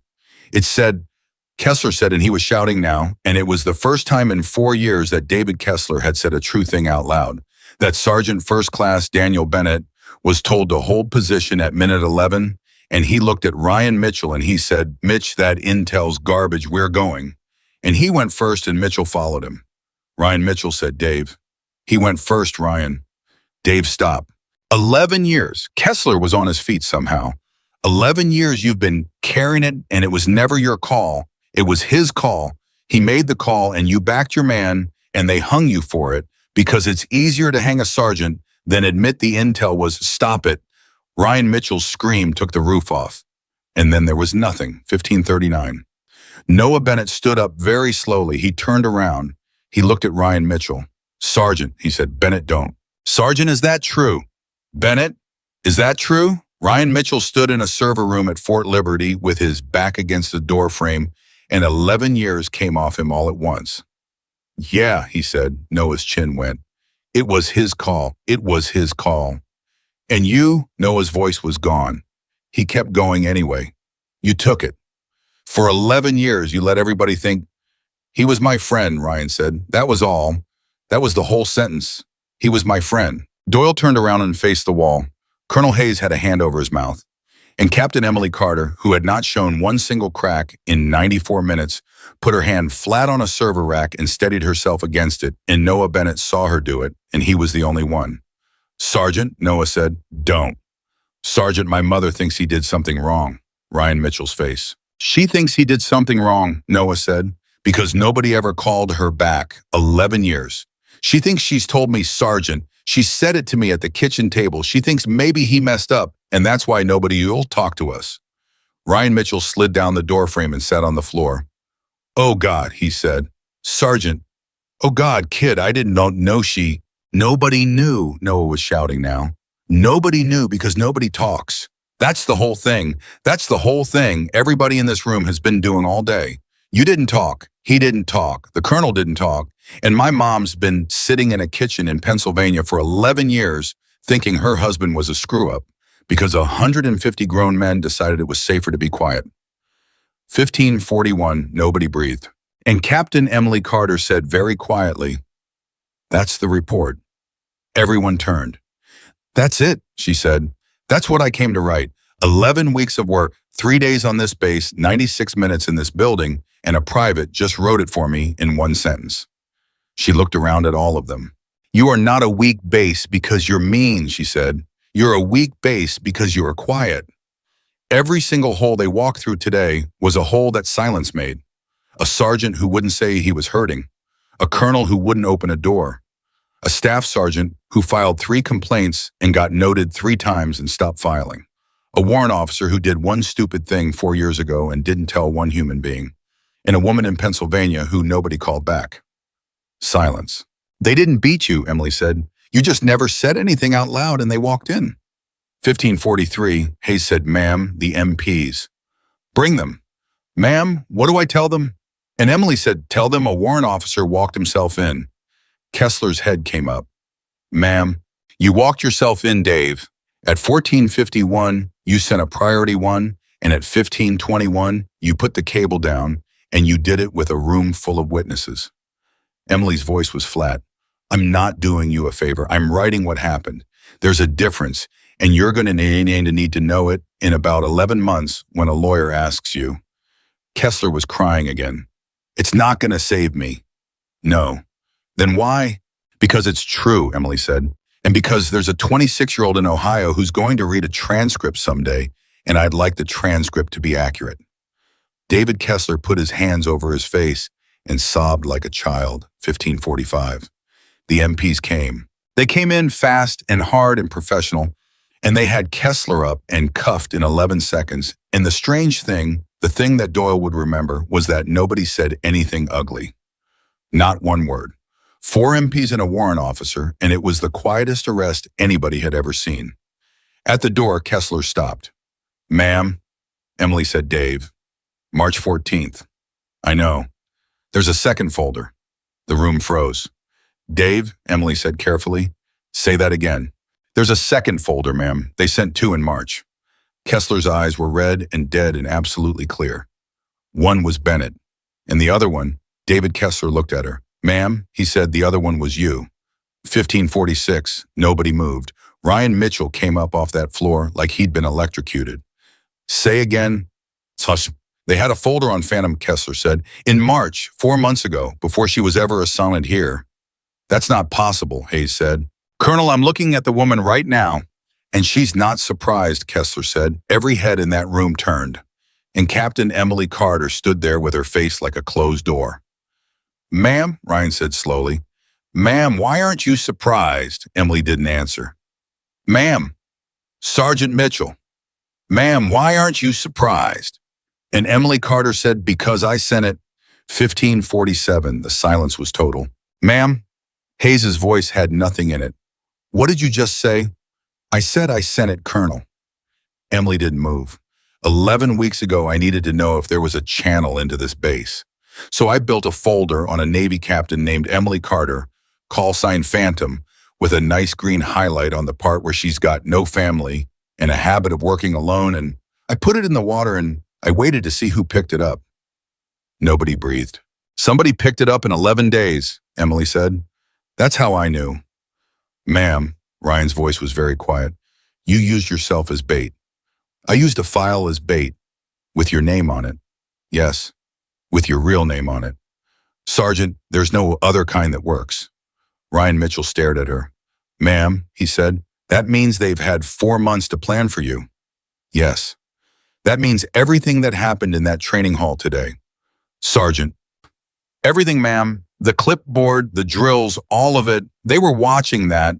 And Emily Carter said, Sergeant, why do you think I let you do it? The floor went out from under 150 men who weren't even in the room. Ma'am, Doyle said, I walked into that hall at 1400 hours with no name tape and no rank because I needed to see who moved, Emily said. Not who was strong, who moved. I needed 47 minutes of 150 men reacting to a stranger with no protection because whoever was watching would react too, and Kessler walked out that door at 14:06 and he didn't laugh. Kessler said from the doorway, you saw me. Dave, I saw you on Tuesday. David Kessler's mouth opened.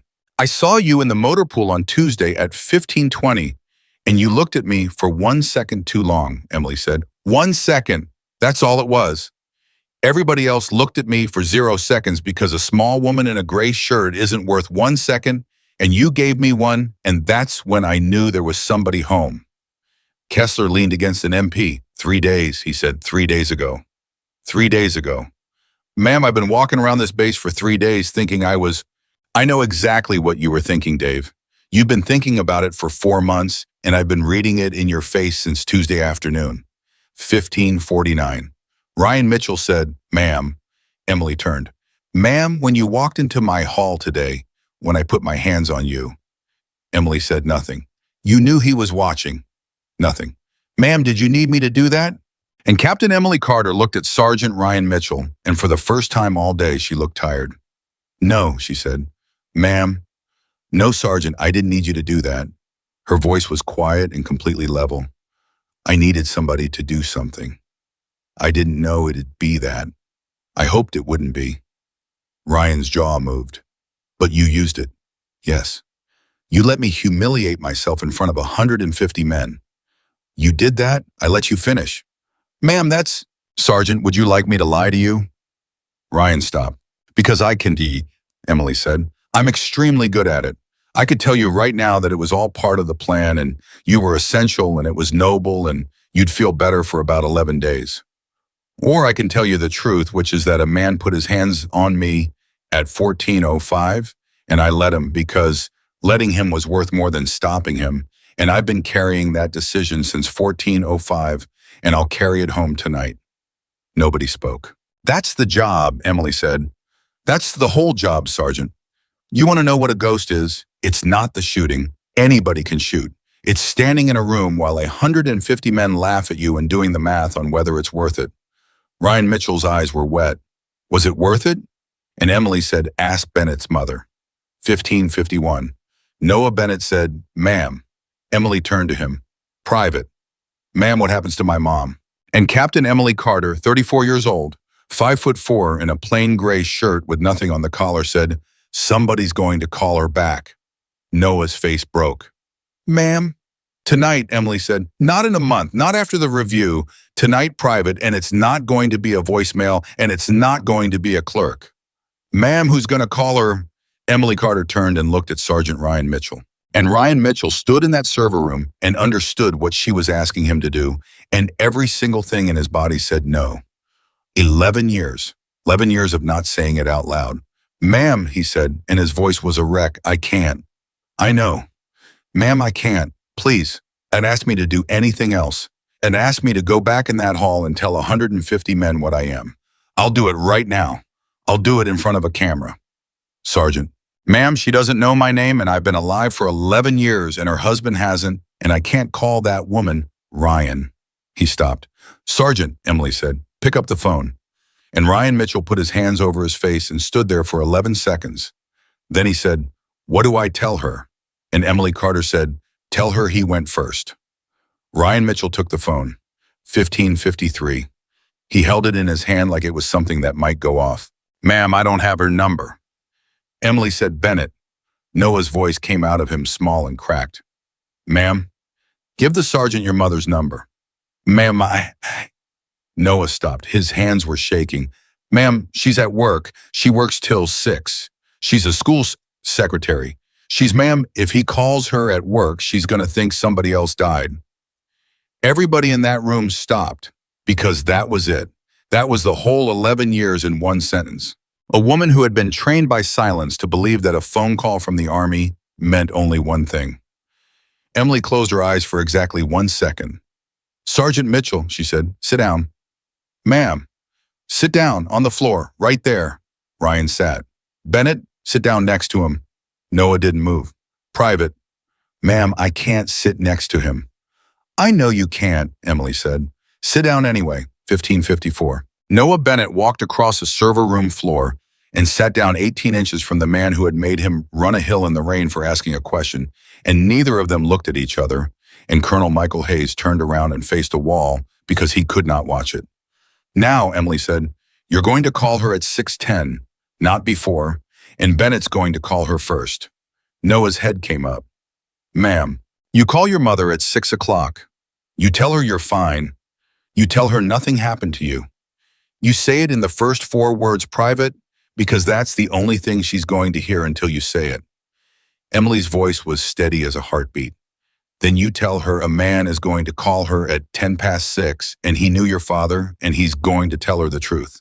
Noah started crying. He didn't make a sound. 22 years old, sitting on a floor, and the tears just came. Ma'am, she's been waiting 11 years. I know. 11 years and it's just a phone call. And Emily Carter said, private, it was always just a phone call. That's what nobody in this building can stand to hear. 15:56. Ryan Mitchell said, ma'am. Sergeant, I need to say something, and I need to say it in front of the colonel. Hayes turned around. Say it, Emily said. Ryan Mitchell looked up from the floor at a full colonel and he said, Sir, I request relief from instructor duty, effective immediately. The room stopped. Sergeant, Hayes started. Sir, I'm not asking. I'm telling you what has to happen. Ryan's voice was gone, and he kept going. Sir, there are 150 men in that hall right now lying on the floor because a captain told them to, and every one of them is thinking about how many times they laughed today. And every one of them is going to walk out of that building in an hour, and the first thing they're going to do is decide what this afternoon meant. Sergeant, sir, if I'm still their instructor on Monday, it meant nothing. Ryan's hands were shaking. It means the loud guy screamed, and then he came back, and everything's the same. Sir, I've been the loud guy for 4 years, and I know exactly what they'll take from it because I'd take the same thing. Hayes said nothing. Sir, I'm the lesson, not her, not Kessler, me. Ryan's jaw was working. I'm the thing that has to change, or none of this counts. Doyle said quietly, Sergeant. Don't, Doyle. Sergeant, that's the first smart thing you've said in 6 years. And Ryan Mitchell laughed. Wrecked. Real. Yeah, he said. Well, 1558, Emily Carter said no. Every head turned. Ma'am, request denied. Ma'am, that's the colonel's colonel, Emily said without turning. Am I overstepping? Hayes looked at her for a long moment. No, ma'am, he said, you're not. Emily crouched down in front of Ryan Mitchell so she was looking up at him instead of down. Nobody in that room ever forgot that either. Sergeant, she said, you want to quit? Ma'am, that's not... You want to quit, Emily said, and you've dressed it up so beautifully that a full colonel almost let you. And I'm going to tell you what you're actually doing because nobody's told you the truth in 11 years, and I'm not going to start the streak over. Ryan's face went hard. Ma'am, you're about to make one phone call to a woman in Pennsylvania, Emily said, and it is going to be the worst 9 minutes of your life. And you have just figured out that if you resign right now in front of witnesses, you get to be noble instead of accountable. Nobility takes 11 seconds. Accountability takes 4 years. Ryan Mitchell stopped breathing. You want the grand gesture, Emily said. You've always wanted the grand gesture. That's what fear-based leadership is. Sergeant, it's a grand gesture every day forever because a grand gesture is fast and actual leadership is slow and boring and nobody claps. Ma'am, I hurt these men. Yes. So how do I... You go back in that hall on Monday, Emily said, and you teach a comms block correctly with the updated jamming profile. And you say Doyle was right and I was wrong out loud in front of everybody. And then you teach the block and then you do it again Tuesday and then 150 more times. And in 4 years, somebody in that room will make a hard call and back his man and nobody will ever know it started here. Ryan's eyes were streaming. That's it. That's it, Emily said. That's all leadership has ever been. It's the least dramatic thing in the world, and that's why nobody does it. 1600, Colonel Hayes said, ma'am. Colonel, then what happens to me? And the room went very quiet because that was the question nobody had asked. Emily stood up. Colonel, how many times did you walk past that hall? Ma'am. How many times? 3 times a week, Hayes said. Go find that. That's it, yeah. For 4 years. And you heard it. Yes. Say the rest. Hayes's voice went. I heard it and I kept walking because his pass rates were the best on the base, and I didn't want to lose them. Colonel, Emily said, Sergeant Mitchell hurt 150 men. You authorized it. Hayes stood there and took it. Ma'am, he said, are you going to end my career? No. Ma'am, Colonel, I'm going to do something worse. Emily's voice was almost gentle. I'm going to leave you here. Hayes's face. You're going to stay at Fort Liberty, and you're going to read my report, and my report is going to have your name in it 14 times, and every one of those 14 is going to be a door you walk past. Emily didn't blink. And then you're going to have 4 years to open them. That's what I want, not your retirement. Your Tuesdays. Nobody spoke.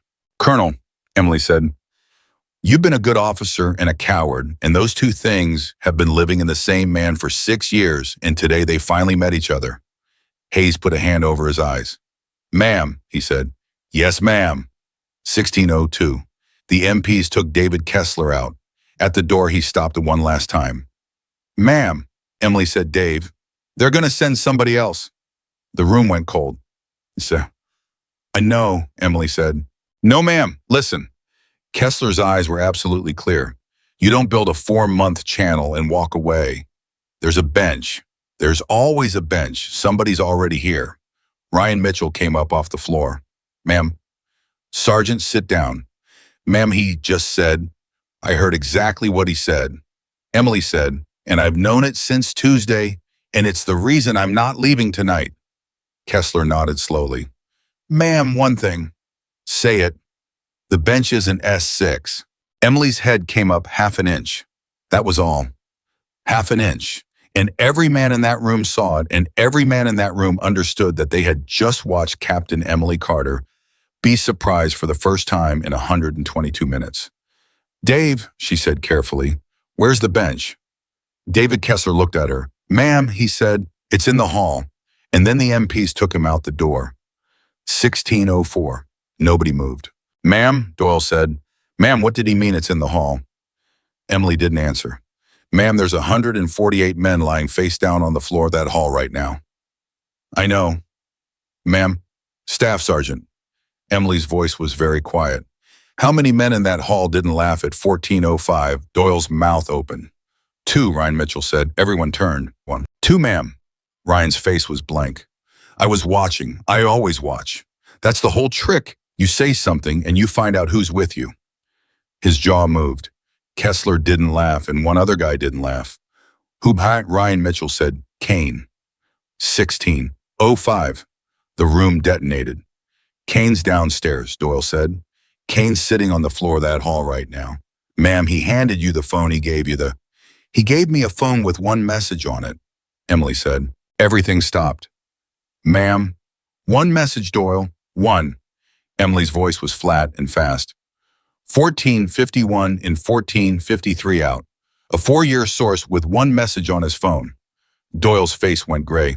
That's a burner, Ryan said. That's a burner, Emily said. That's a clean device with exactly one exchange on it, and he handed it to me crying in front of 150 men. Ma'am, he broke. I watched him break. Staff Sergeant, Emily said, I've watched a lot of men break, and I have never once watched one break on schedule.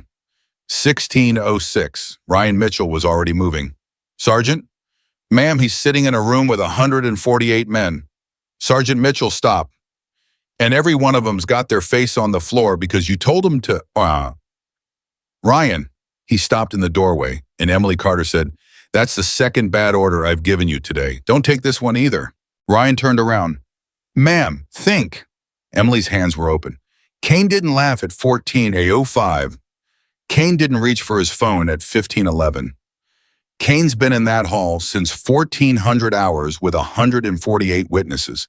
Sergeant, what has he been doing for 2 hours? Ryan's face changed. Watching you, he said. Watching me do what? And Ryan Mitchell said very slowly, take Kessler apart. Nobody breathed. Kane's not the bench, Emily said. Kane's the camera. Doyle said, oh my God. They didn't send 2, Emily said. They sent 1 and a witness. Kessler was the asset. Kane was there to watch what happened when the asset burned and report exactly how we did it and how fast and who we talked to and what a ghost looks like when she's working. Ryan's voice was barely there. Ma'am, he's been watching you for 2 hours. He's been watching me for 3 days. 16:08. Ma'am, Noah Bennett said. He was still sitting on the floor. Ma'am, then he's got everything. Yes. He's got everything you did, every question you asked. Ma'am, that's, Noah's voice broke. Ma'am, that's how they learn. And Captain Emily Carter turned and looked at that 22-year-old private, and something crossed her face that none of them had seen all day. Respect. Say the rest, Bennett, Noah swallowed. Ma'am, they don't care about Fort Liberty, he said. They care about you. They wanted to see how you work. Silence. Private, Emily said. In 11 weeks, you're the first person to say that out loud. Doyle said, ma'am, then we go get him. Right now. No. Ma'am. Doyle, if we take Kane, we get 1 man and a bad afternoon. Emily's eyes went somewhere far away. If we leave him, we get 4 years of everything they ask him. Ryan Mitchell said, ma'am, you're going to leave him in place. Emily didn't answer. Ma'am, that's 148 men. Sergeant, I know exactly how many men it is. Ma'am, one of my guys. Sergeant Mitchell. Emily turned on him, and it was the closest she came all today to anger. Do you want to know what the job is? Right now, this is it. This is the actual thing. Not the clipboard, not the rifle, not 11 seconds on a breech frame. This. Ryan's jaw locked. Standing in a room deciding whether to leave a snake in a barracks for 4 years because it's worth more than the sleep of 148 men, Emily said. That's the job. That's the whole job. And there's nobody to ask, and nobody to blame, and nobody will ever know, and you'll carry it home tonight and every night after. Nobody spoke. You asked me at 14:05 what I was, Emily said. That's what I am. 16:10. Ryan Mitchell said, "Ma'am, don't." Emily looked at him. "Ma'am, I'm asking you, don't." His voice was cracking. Not because of the rules, not because of the report. "Ma'am, I've spent 11 years with a thing I couldn't tell anybody, and today it damn near killed a man on his knees in this room, and you're about to build one for yourself and call it duty." Emily said nothing. "Ma'am, you don't have anybody." The room went still. "That's what was in the folder, wasn't it?" Ryan said. "The green highlight, no family, works alone." His voice broke wide open. "Ma'am, you wrote your own crack, and you were right about it." And for the first time in 128 minutes, Captain Emily Carter had nothing to say. 16:11, Colonel Michael Hayes said, "Ma'am." She turned. "Ma'am, I'm going to say something, and I'm probably going to regret it," Hayes said. "But you told me 40 minutes ago that this base is weak because nobody talks. So I'm going to talk." "Colonel, take him," Hayes said. "Take Kane tonight, publicly, in front of every man in that hall." "Colonel, that's 4 years of intelligence you're throwing away." "Ma'am, I know exactly what it is." Hayes stood up straight. "And I've spent 6 years making the efficient choice, and it cost me a warrant officer who carved my turkey, a sergeant who's been dying in my building for 4 years, and a woman in Pennsylvania who thinks her husband was a screw-up." Nobody breathed. "Ma'am, you told me to hold 2 true things at once," Hayes said. "So here's mine. Leaving Kane in place is the correct call, and I will not do it. Both. Put it in your report." Emily Carter looked at him, and a very small thing happened at the corner of her mouth. "Colonel," she said, "that's the first order you've given in 4 years." "Ma'am, and it's wrong," Hayes flinched, "and you gave it anyway." Emily said out loud in front of witnesses, knowing it was wrong because you decided 148 men sleeping was worth more than 4 years of traffic. She turned to the door. "Doyle." "Ma'am." "Go get Sergeant Kane." Doyle went out of that room like a shot. 16:13. Ryan Mitchell said, "Ma'am, you were never going to leave him." Emily said no. "Then why?" "Because I needed to know if a full colonel would say it out loud." Emily's voice was quiet. "Sergeant, that's the report. That's the last line of it. Fort Liberty is fixable, and the reason it's fixable is that at 16:11 on a Thursday, a man who'd been quiet for 6 years finally opened his mouth and told a Navy captain she was wrong." Hayes turned away and put a hand over his face. "Ma'am, Colonel, you don't have to say anything." "Ma'am, I've got 4 years of—" "You've got Tuesdays," Emily said. "That's all any of us have got. Start Tuesday." 16:15. They took Kane in the hall, 148 men on their feet at attention watching. And Sergeant First Class Kane, 14 years, a wedding ring, and a burner phone with one message on it, didn't say a word. He didn't cry this time. That was the thing Doyle noticed. At 15:12,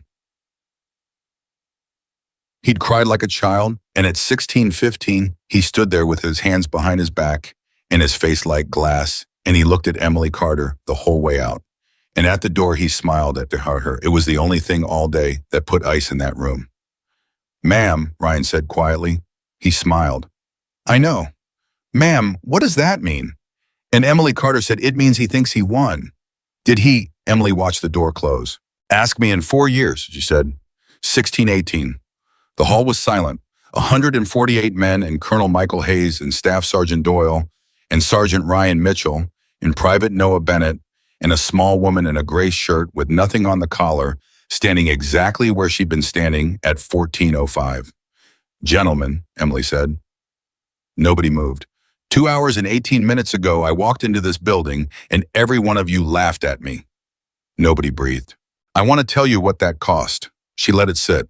"It cost a warrant officer who spent 4 months protecting a private in this room from something none of you knew was happening. It cost a sergeant first class who's been running a channel for 4 years while you laughed at his jokes in the chow hall. It cost a staff sergeant 3 complaints and 2 years of his life. It cost that man, she pointed at Ryan and every head turned, 11 years of believing he killed 4 men when he didn't. And it cost a woman in Pennsylvania 11 years of thinking her husband was a coward. Somebody in the third row made a sound. And every single one of those things Emily said was paid for with silence. Nobody moved. You want to know how a foreign service takes an American base, Emily said. They don't. They can't. Nobody can. There's not an army on earth that can take this base. She looked around at all of them. They just wait for you to stop talking to each other. 1621. Sergeant Mitchell. Ryan snapped to. Ma'am. Front. He walked to the center of the floor, the exact spot where he'd thrown her clipboard at a wall 2 hours and 16 minutes earlier. Sergeant, tell them. Ryan Mitchell looked at 148 men who had been afraid of him for 4 years, and his voice came out steady. At 14:05 today, I grabbed a captain by the collar and I threw her paperwork at that wall, he said. And 149 of you laughed. Silence. One of you didn't, Ryan said. Bennett, third row, 16 weeks in the Army. He told me to stop. Every head in that hall turned. And I made him regret it, Ryan said, in front of all of you, because that's what I do. That's what I've done every day for 4 years, and I want every single one of you to hear me say this out loud right now so nobody has to wonder about it in the chow hall tonight. He stopped. He got it out anyway. I was wrong, Ryan Mitchell said, about all of it. About the drills, about the comms block, about Doyle, about Bennett, about what a strong man is. All of it. 4 years I was wrong. Nobody in that hall moved. And I'm going to be standing right here Monday at 0800 teaching comms with the updated profile, Ryan said. Because Doyle was right and I marked it noted 3 times, and if any one of you has got something to say to me about that, you say it Monday in front of everybody, and I will stand here and take it. Doyle turned his face to the ceiling. That's it, Ryan said. That's all I got. 1624, Emily Carter said Bennett. Noah's head came up. Front. He walked out of the third row. 148 men watched a 22-year-old private walk to the center of the floor and stand next to the hardest man at Fort Liberty. Gentlemen, Emily said, at 14:08 this afternoon, this private opened his mouth for a stranger with no rank, no protection, and nothing to gain. Nobody spoke. He didn't know who I was. That's the part I need you to hold on to. He didn't do it because he saw a captain. Emily's voice went hard. He did it because he saw a person getting hurt, and he couldn't make himself stay quiet. She looked around. That's the only thing that's ever saved anybody, she said. Not strength, not rank, not 12 years and 3 rotations, just some kid who couldn't stay quiet. Emily turned to Noah. Private Bennett, ma'am. At 0600 Monday, you report to Colonel Hayes' office for advanced leadership selection. Noah's mouth opened. Ma'am, I've been in the Army 4 months. 16 weeks, Emily said. And in 16 weeks, you've done the one thing that 148 men with more time than you couldn't do in 4 years. Ma'am, I'm not. Private, don't finish that sentence. Noah stopped. You were going to say you're not special, Emily said. You're right, you're not. That's exactly why it matters. If it took something special, nobody could do it. It doesn't. It took a 22-year-old with a shaky voice saying, with respect, Sergeant, in a room where nobody else would. She looked at the hall. Every man in here could have done it, Emily said. That's the part that's going to keep you up tonight.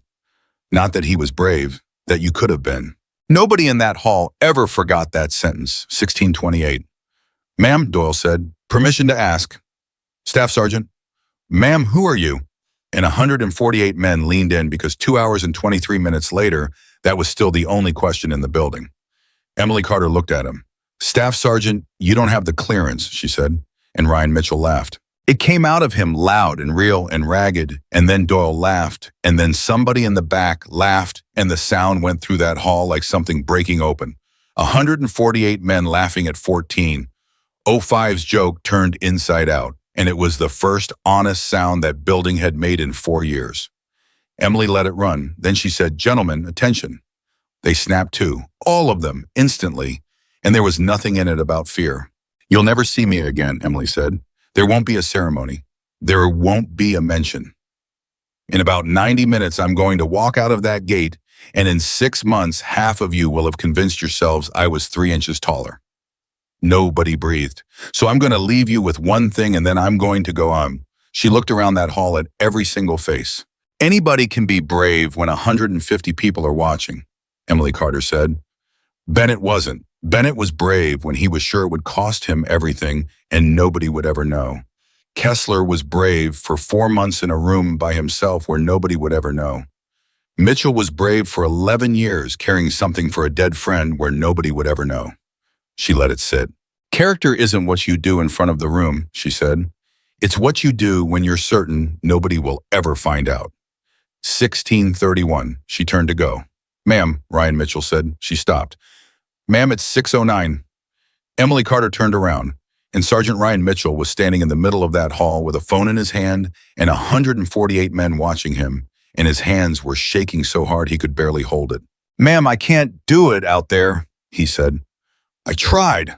I stood in that hallway for 4 minutes and I couldn't. Sergeant, ma'am, if I walk out that door, I'm not going to call her. His voice broke completely. I've had 11 years to walk out a door. Ma'am, please, make me do it here. The hall went absolutely silent, and Captain Emily Carter said, Sergeant Mitchell, dial.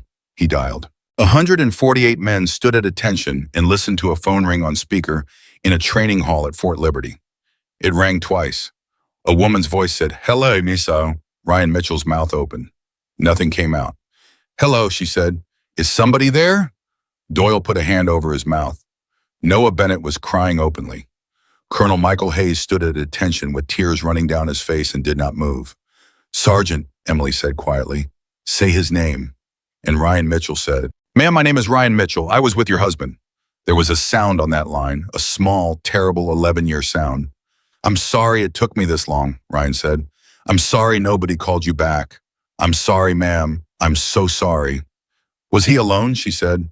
And 148 men heard a woman ask the only question she'd had for 11 years. No, ma'am, Ryan Mitchell said.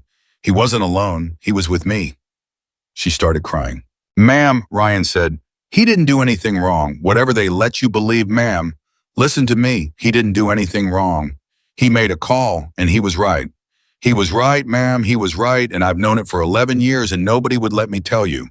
He was right. He went first, Ryan Mitchell said. And the woman on the other end of that line made a sound that nobody in that hall ever got over. Say it again, she said. He went first, ma'am. 16:36. Captain Emily Carter turned around and walked out of that hall. Nobody stopped her. Nobody saluted because she'd have hated it. She walked out of the building that she'd been thrown against at 14:05, past the spot where her clipboard hit the wall, and she left 148 American soldiers standing at attention, listening to a widow in Pennsylvania say her husband's name out loud for the first time in 11 years. She never came back. There was no ceremony. There was no mention. There is no record of Captain Emily Carter at Fort Liberty on that Thursday, and there never will be. But 4 years later, Sergeant Major Ryan Mitchell stood in that same hall at 0800 on a Monday and told 200 new soldiers, Doyle was right and I was wrong. Because he'd said it every Monday for 4 years and he'd never missed one. And Captain Noah Bennett, 26 years old, sat in the third row with his mother's photograph in his breast pocket. And nobody in that room knew why. That was the point. They thought they were judging a woman. They were standing in front of a legend, and the legend never told them because the only strength that ever counts is the kind nobody's watching.